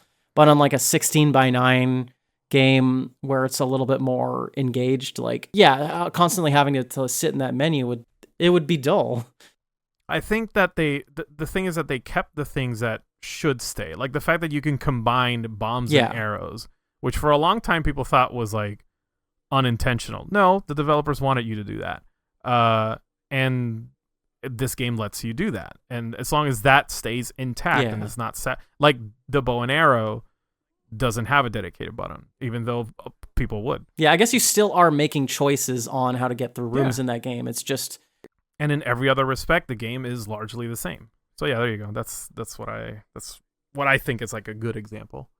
Yeah, no, I mean, like to further on that, like listen, Jorge, the water temple is actually one of the best temples. Let's go. It's just really annoying to have to keep switching boots. I'm glad you bring this up, because when the 3DS remake came out for Ocarina of Time, and all the younger millennials were like, I don't understand the big deal what the fucking water temple is. Like, this was easy as fuck. And I'm like, yeah, because you have a touchscreen where you can always toggle like the iron boots on and off.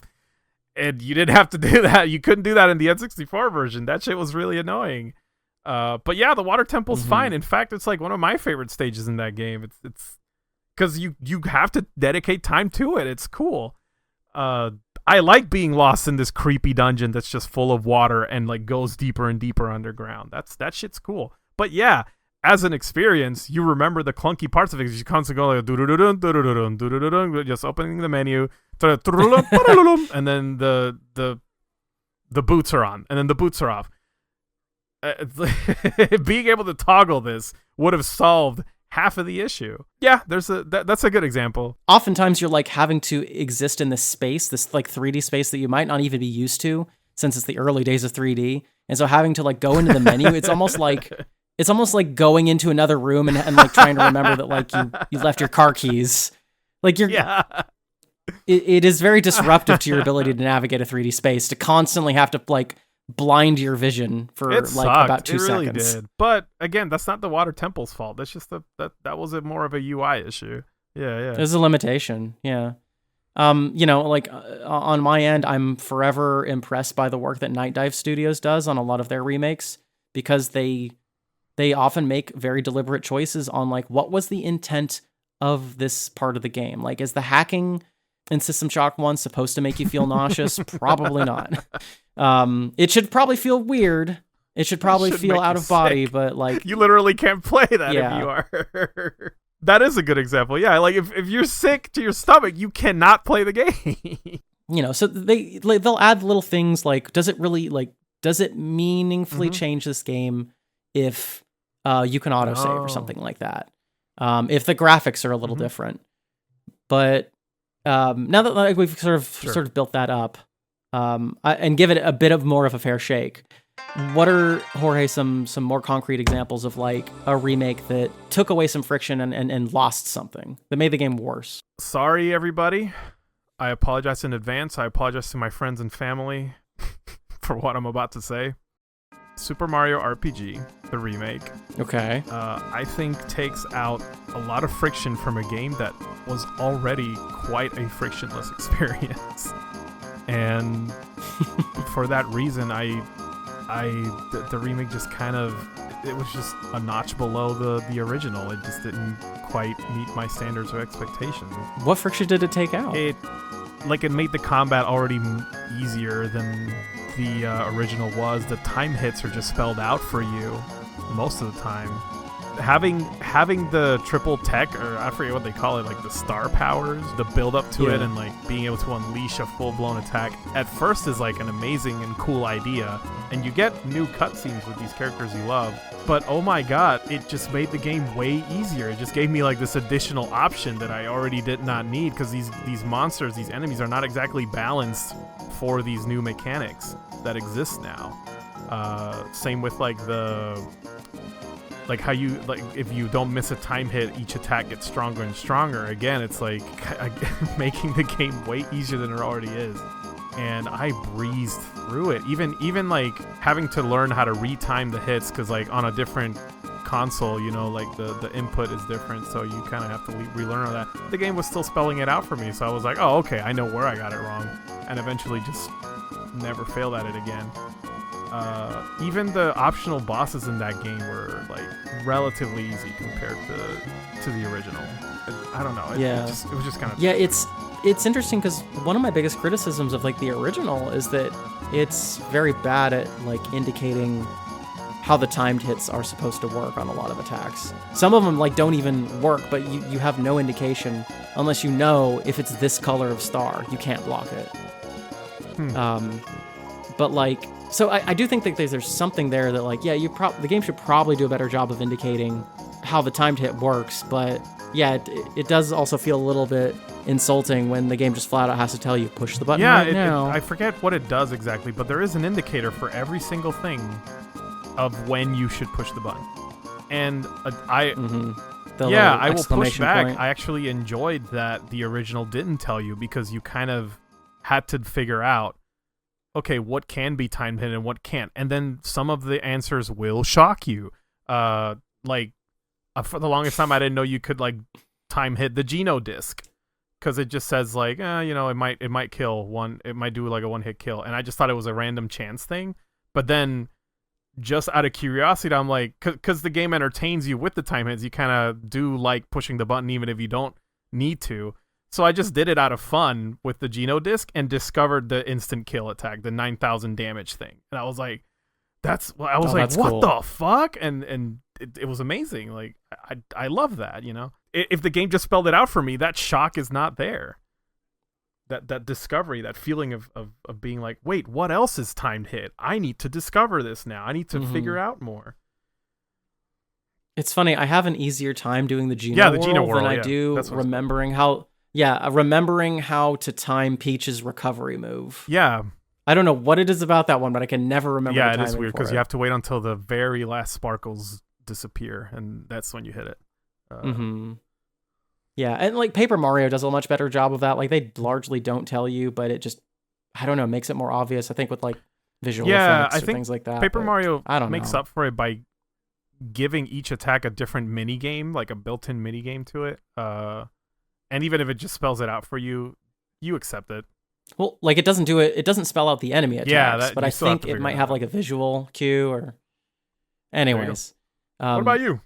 I really wonder what people are going to say about the Silent Hill 2 remake 10 years from now. Because I think it's a lot of the choices it makes, and I feel bad because like the game is good. Like it did the impossible task of being a faithful remake made by Bloober Team of all people. None of us had faith in this at all. No, because they didn't do anything to earn that faith. But yeah, game comes out and it's actually all right. It's actually decent. It follows the emotional beats that it needs to. Sometimes it changes things that make a little bit more sense in making a scene eerie in a way that's readable to you, that might not be like a translation error or makes more sense to like Western audiences, yada yada. But like the game's combat is trying to be RE4 Remake's combat. Yep, it is. I feel like that's just such a contemporary thing to be. And it's weird, like I don't necessarily know if I would want the combat to be just bad, but it makes it feel like it's a game about fighting, and I don't know if that's what that game is supposed to be, especially when like fighting is such a like what feels good about third person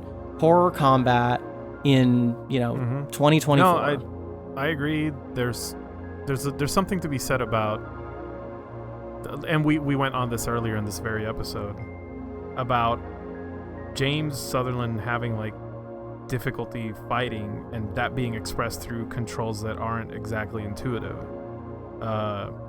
And how you mastering that and learning how to deal with combat is in a way the part of the experience, whereas like a seamless control scheme takes away from that, and it's more built again to like remove the friction to make sure the player doesn't get too sad about being bad at a video game and then turn it off.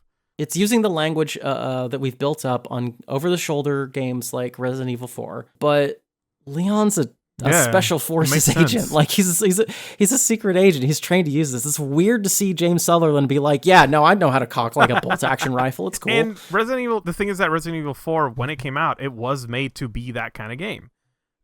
Even the original was supposed to break the mold of the classic Resident Evil survival horror and be more action horror. So that was intentional. That was like meant to be that way. With Silent Hill 2, it's just like, well, what do games play like now? And then fix Yeah. it, which is the part that I find a little upsetting. It's like, well, nothing was wrong with it. It's just that. Yeah. Should James Sutherland have a dodge move with iframes? It's weird. Although I'm pretty sure you could dodge in 2. It was not great, but you could. And the same, maybe, hopefully I'm not like speaking out of my ass here. I don't know how fondly we're going to remember this one in relative to the original. Yeah, I don't know. Like, is anybody who never played this game really going out and playing this game and be like, wow, I will never forget this. And, 10 years from now, they'll be like, I really want to play. I really want to dust off my PS5 and play Silent Hill 2 Remake. Yeah. Yeah, I don't know. Hard to say.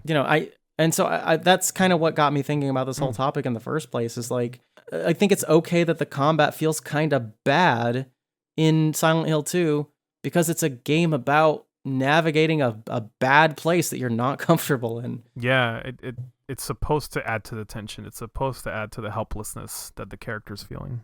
That is an unintentional friction. The fact that like aiming your moves is often an unreliable thing to do. I actually think it's intentional.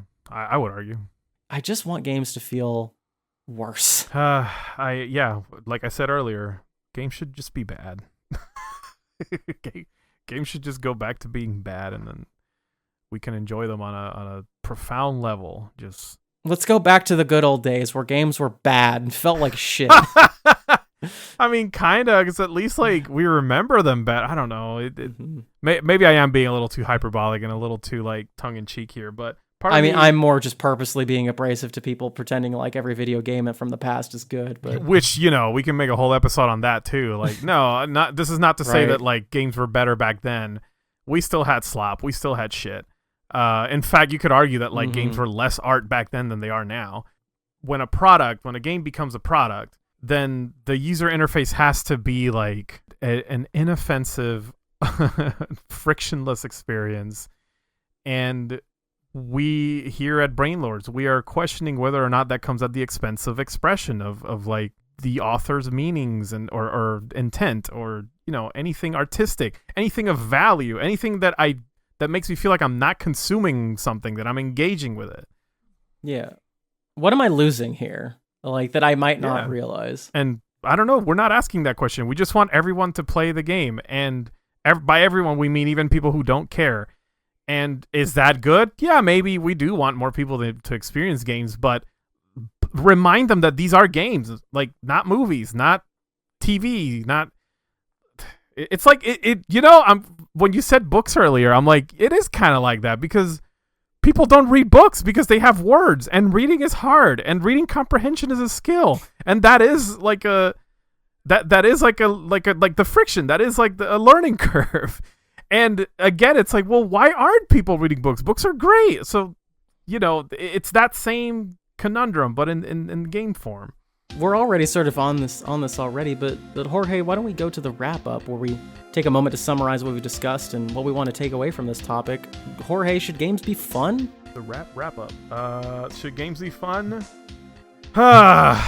Sometimes. I think games should be interesting. I think games should be interesting. I think games should challenge you. I think sometimes I think we abuse what fun is. Like we kind of tend to think of fun as like the thing everything should be, even when it's bad. When really, I think sometimes something should challenge our perception and our reality, and not to get like pseudo philosophical, but like, you know what? It's fine. I think it's fine if people want games to be fun. But when I personally engage with a game, fun is not at the top of my priorities.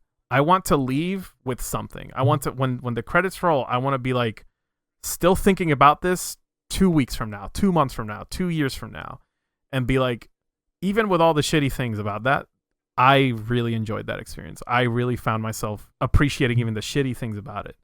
Why would you want all of every illustration, every piece of art, every painting to be hyper polished, cleaned up? Why can't some of it be grimy? Why can't some? I don't know if you understand what I'm saying here. Like, you go downtown, you see like some leaflets for like the local community theater. Like, should that just not exist, even though it's not as good as like a movie, a Broadway show, or a Broadway show? Yeah. Or like a polished Hollywood movie? Like, No, to bring it back to bring it to that, like, should we just make all games movies at this point? If that is like the one media everyone's going to consume, why do we need games?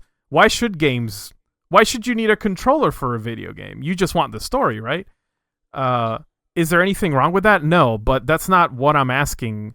And this is ironic because earlier I was like, well, games shouldn't be what you say they should be, but at least give me games. Like, fine, make games without friction, make games that are fun, quote unquote, but leave some for the rest of us who want the challenge. And I don't mean like challenge in difficulty, but like challenge in the engagement of it, who want to experience something that might suck at first, but rewards us with growth, with personal growth in both like our experience, how we engage with things, and ourselves. Yeah, no, I went in knowing I wanted to talk about like what I don't like about the term flow state. Well, like I wanted to talk about the machine zone.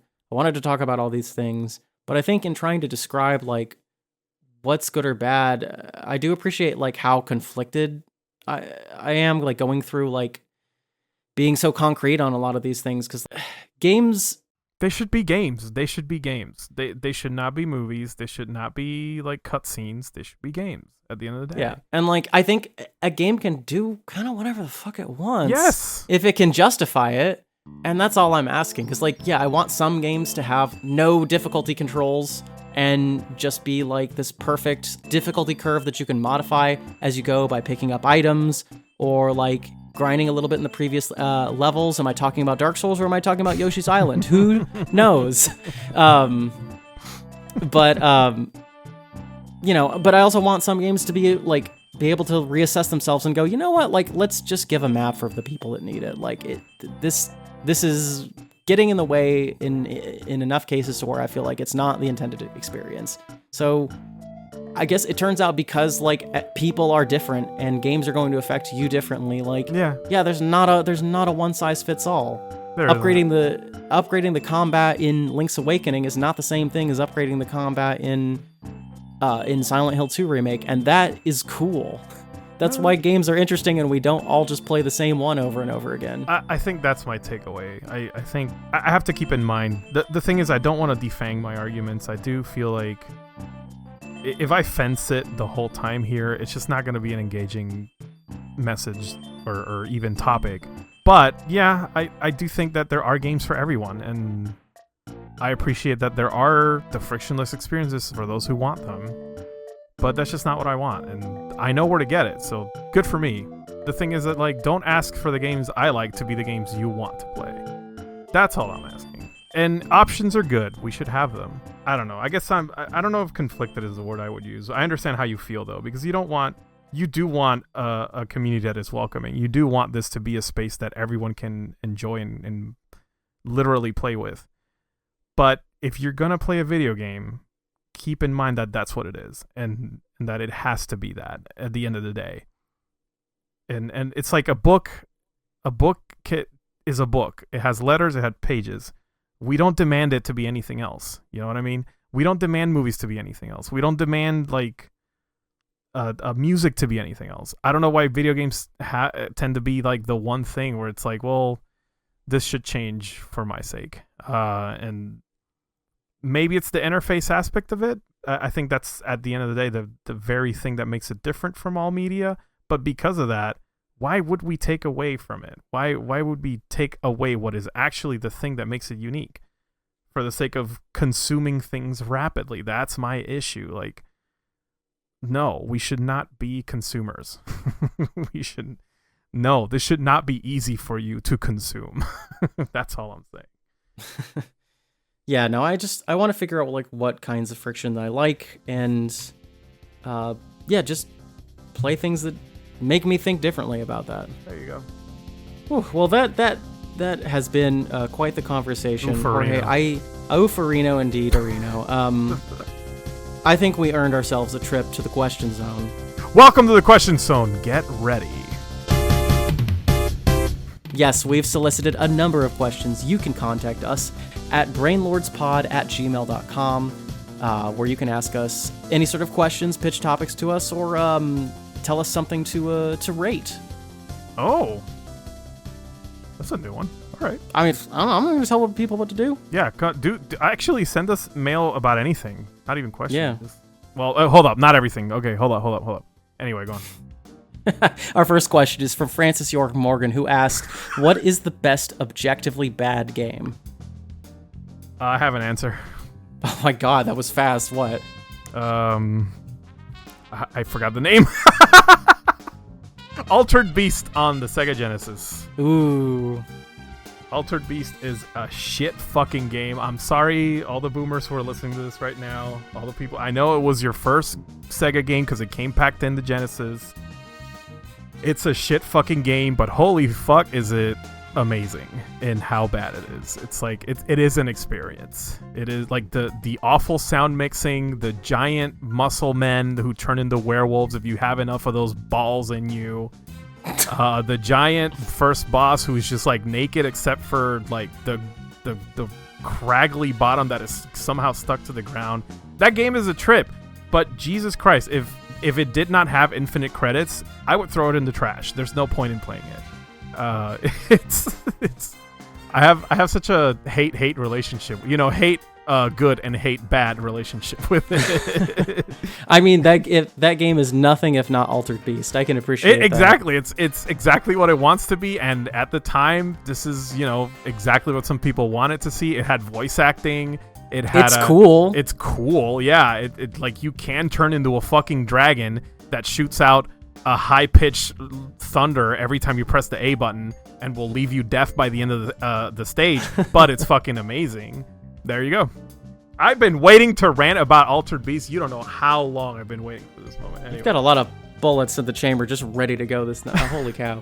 I think for me, my best bad game, I think Harvester is a game with a lot of friction in it. Huh. You're going to have to tell me more. I don't know if I ever played Harvester. Harvester it's an adventure game. It's an FMV game. Oh. And like you play like a boy that wakes up in this like weird parody like 1950s town, but like everything is ultra violent, and people talk about like how much like bad it is there's so much sex and violence on video games, and then they'll like pull a gun on you and like shoot you in the face. Oh my god. Yeah. It's a game where like it feels awful to play. The puzzles are really obtuse, but like it's weird and aggressive. It has things it wants to say, but it's also clunky about it. So like I don't even think it's always effective in its messaging. The game is a mid-90s game about how comfortable we are with like violence on TV.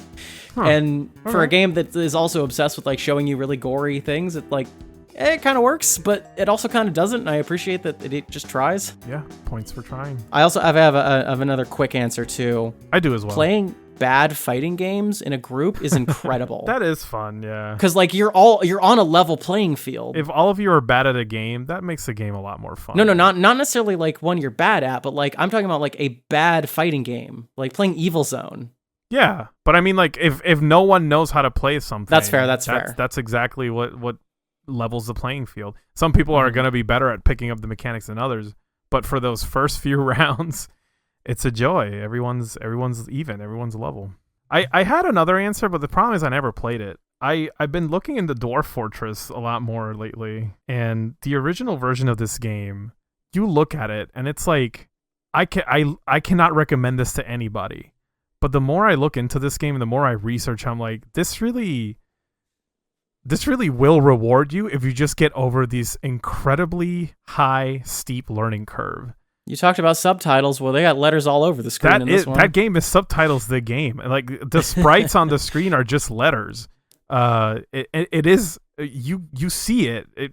If I showed this to anybody, like the original, they'll be like, "What the shit is this?"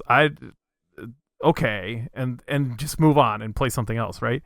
But if I had played it, I'd be able to give like a concrete answer on whether I like it or not. No, it's funny because that game is like there are people who cannot like, at least before the Steam version came out, there are people that like, oh yeah, like I could never play that game. It's just too intense. Like even just reading it, that's fine. They could get a tile set, but it's more just the depth of the city management aspect is too much for them.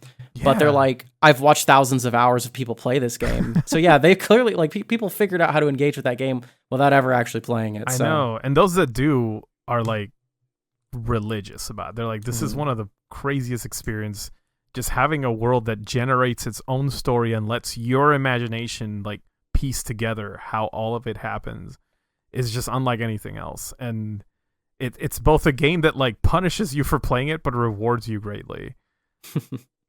Well, do we have any other questions? Yeah, question sent in by True Doom Murderhead. What is the point of preserving a game after it gets remade? Huh. Well, I know that different versions can have things that put a historical context on it. Like I know that like even ports of Monkey Island have like drastically different things about them. Not even talking about like the more recent one, but like even old ports of it changed a lot. Yeah. I always think of like if Smash Brothers Melee ever got a remake or a remaster, which is what people think they want, everyone will hate it. It will have one thing that is not right, that is just completely breaks the experience of a game that has been like examined to death. Yeah, speaking of breaking a game, there's like versions of Mario 64 that take out the backwards long jump. Why? Just because it's a patched version of the game. Huh. I want to say it's you can't do the backwards long jump on the collection one for Switch. Oh, I see. So that gives it a reason to preserve the original. Yeah. Okay, I see. Yeah. But I think of things like, for this question, you know what I think about? That new Metal Gear Solid Delta that's going to come out. And how it is kind of... I'm sorry, again. I've had to apologize so many times in this episode. It kind of looks like everything that I hate about a remake, where its intent, its purpose, it's to replace the original entirely. It just kind of looking at you in the face and going, that sucked. This is better. And for that reason, I feel like it really does make the thing feel like a product. I don't know if that makes sense. It makes me question the motives behind remaking a game. You know what I mean? Like, it makes me wonder, okay, so this is no longer about like updating or fixing or even fixing, adjusting an experience to make it more accessible to people. It is about replacing the original and taking ownership of it. Yeah, well, especially now that it's like Konami's thing and not like a Hideo Kojima joint. Yeah, and it's a shame because like that is my favorite Metal Gear Solid game, and I have I do have a high standard of the remake because of that. But I was willing to forgive it up until the point where it's like every gameplay shot I see is just like replicating the original to a T, like almost to a fault, where it's like it makes me question my own ideas of like, well, why is it keeping all the clunky shit? Like, oh, it's because they don't really have the authority to change anything because it's not theirs, you know? But they are trying to make it theirs by making this game. They want to retake that game back from Kojima. It's just weird. I don't like it. Speaking of Metal Gear 3, like a friend of mine, George, is working on a project where he's reevaluating the original MGS3. So not Subsistence, like the original one, and trying to like point out that the camera angles work better than you think they do. Because that game, when you compare Subsistence to the original, the original got a lot of flack that Subsistence changed to make like the cameras a bit more accessible. Yeah, it's something that happened in the 3DS version too, where the camera's free. You can just like move it anywhere. And hello everybody, did you forget there's a 3DS remake of Snake Eater? I never did. So yeah, it is Subsistence. The thing is that like at least Subsistence added things to it, you know, like it did make the experience better. There are like a few little quality of life changes to it, and also like it added new modes and like new gameplay features. And it was already a tradition that like Metal Gear Solid 2 had. That one also had a like an upgrade, like a version, the Substance, I think it was called.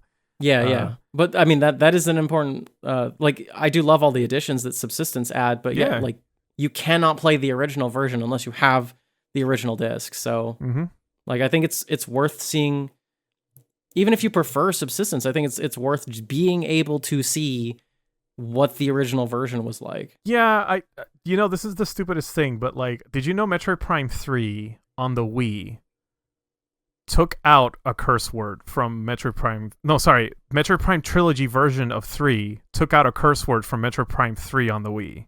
Really? Did you know this? Yeah. And when I learned that, I regretted selling my version of my copy of Metroid Prime 3 because I have the trilogy. That's the one I have. It probably would have just bumped it up to T or something, or like, It's interesting. Same with like Metroid Prime Remaster, which by all means is like the gold standard of what a remaster should be.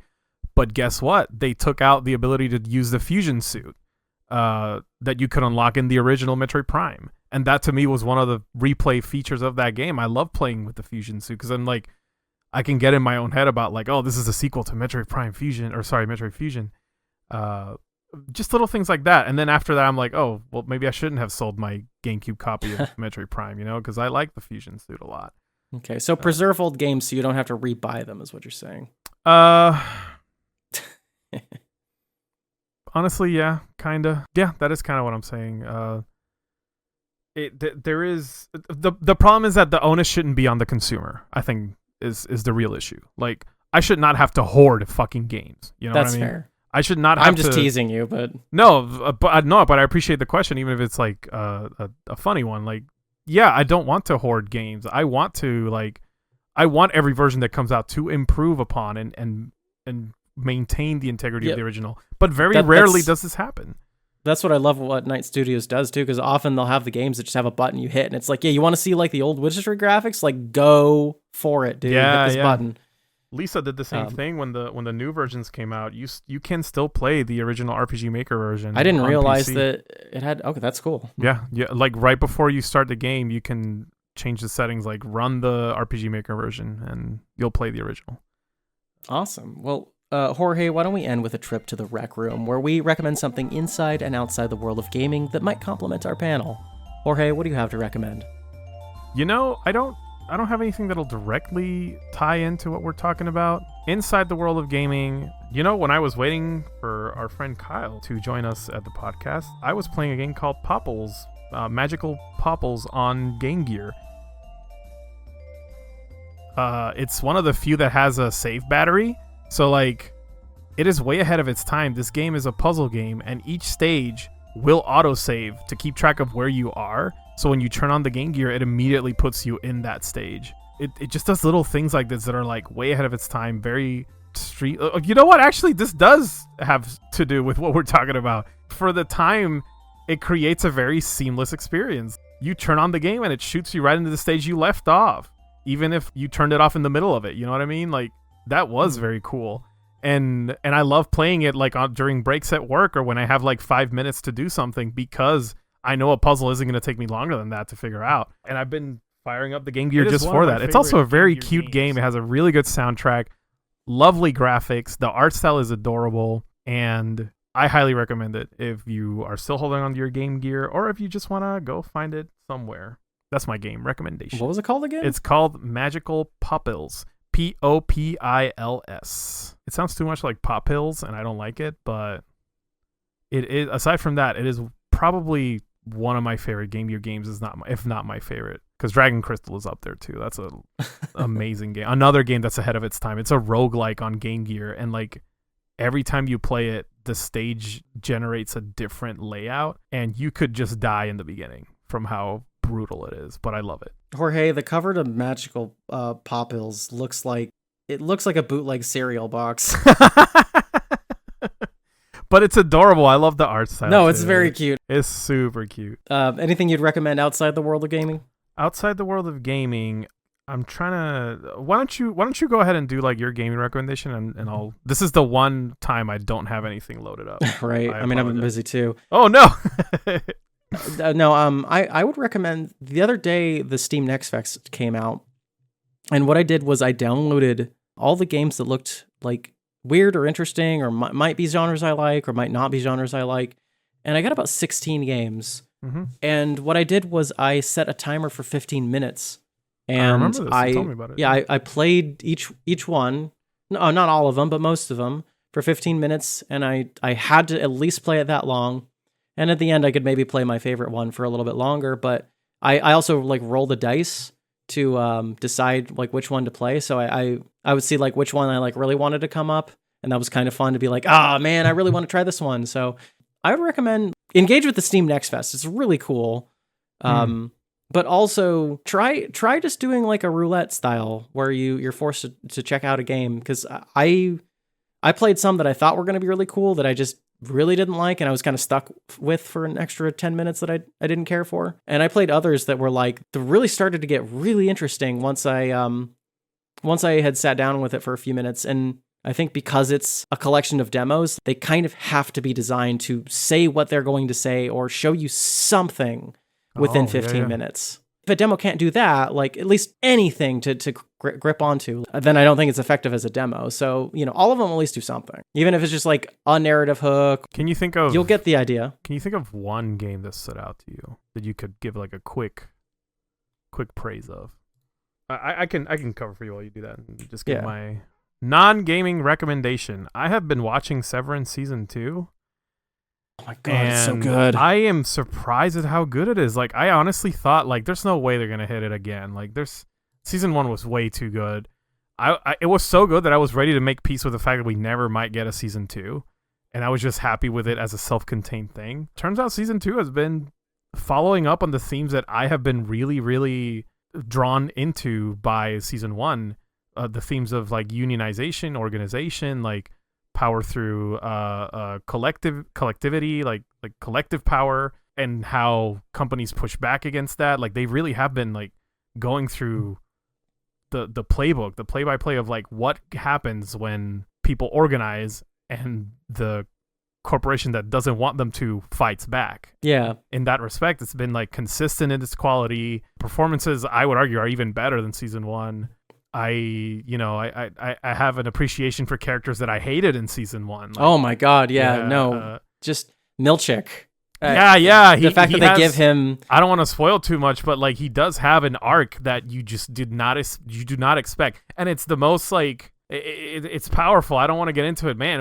I wish we could talk about it, but like there's a moment where a character actualizes themselves in like such a surprising way, in my opinion, where they are told to be something and he just refuses it, and I love it. And then there's moments where he has humanity too, where you're like, I didn't realize this character had this like internal strife the way that he did. He's just way more subtle about showing it. And not in a way that another show I won't name kind of fails at, where like they want to be like the whole like, well, bosses are people too. Like, no, they actually show you like in a very important way. Not that this person is also just as much like being pushed down by the same enemy as everyone else, and I like that. That's really good. Yeah, it's a show that's simultaneously showing you how like work can strip you of your humanity. Yeah, which was the biggest theme in Season 1. Yeah, despite the fact that you may be the only thing that is keeping your business alive, is the fact that you are doing work for them.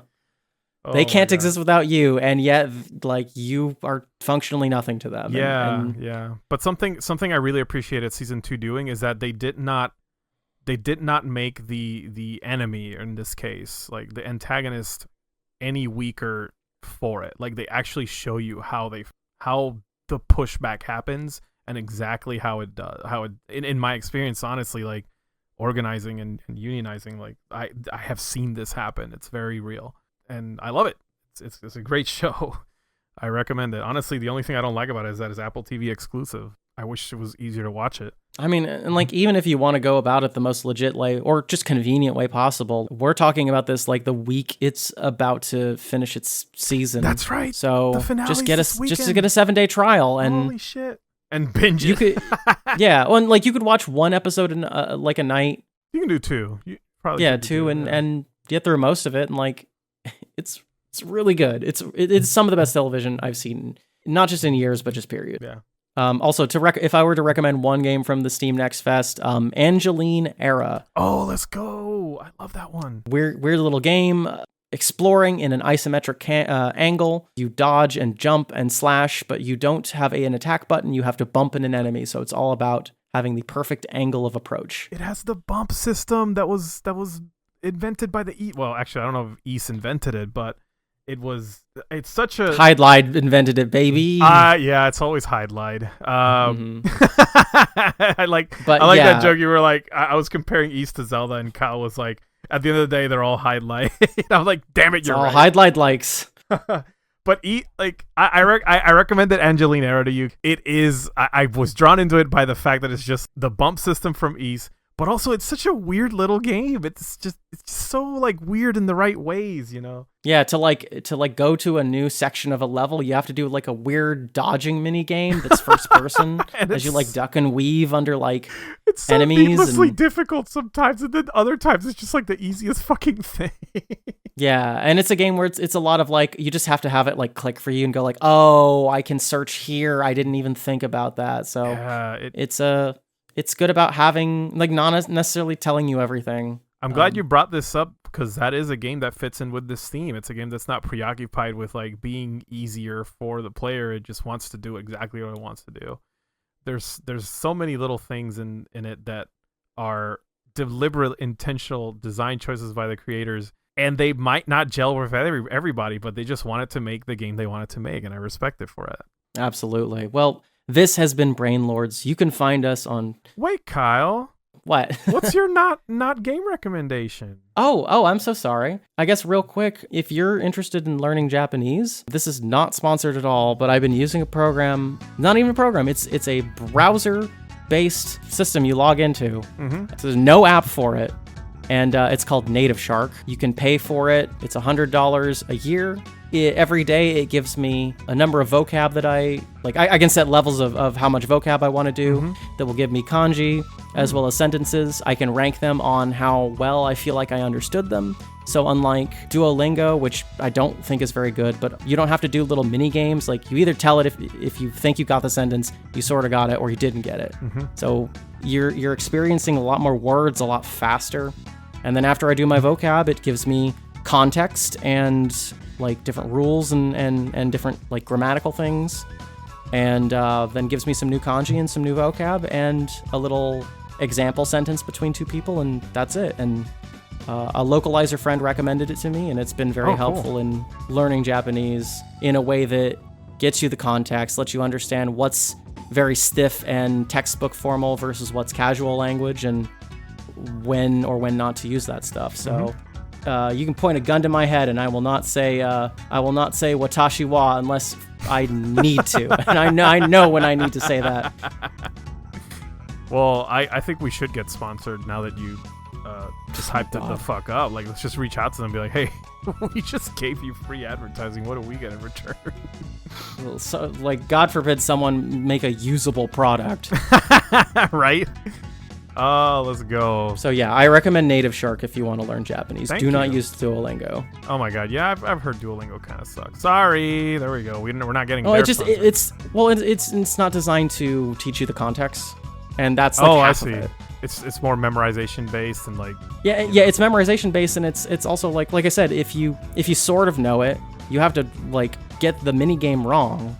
Oh. Yeah, and then it'll be like, and you have to do it again. When it's like, well, yeah, but I got like 80% of it right, and guess what? Turns out you can go to a restaurant and get about 80% of it right, and they'll understand you. Yeah, so yeah, they will. But that's my non-gaming recommendation. All so right, thank you. This has been Brainlords. You can find us online at BrainlordsPod. You can find me on my social media at Cute Monster Props or my website, cutemonsterprops.com. Jorge, where can they find you? They can find me in my spooky red room that I'm in right now. You can find me at jmanvelis on social media.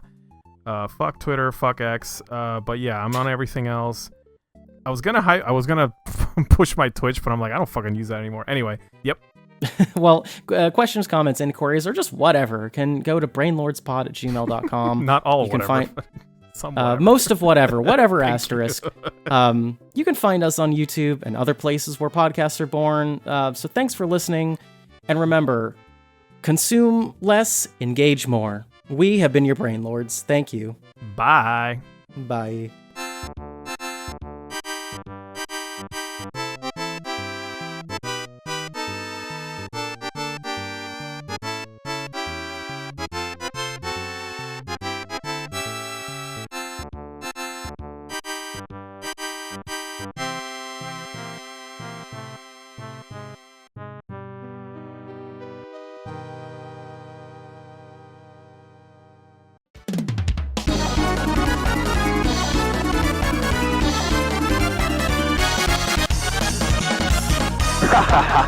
Rol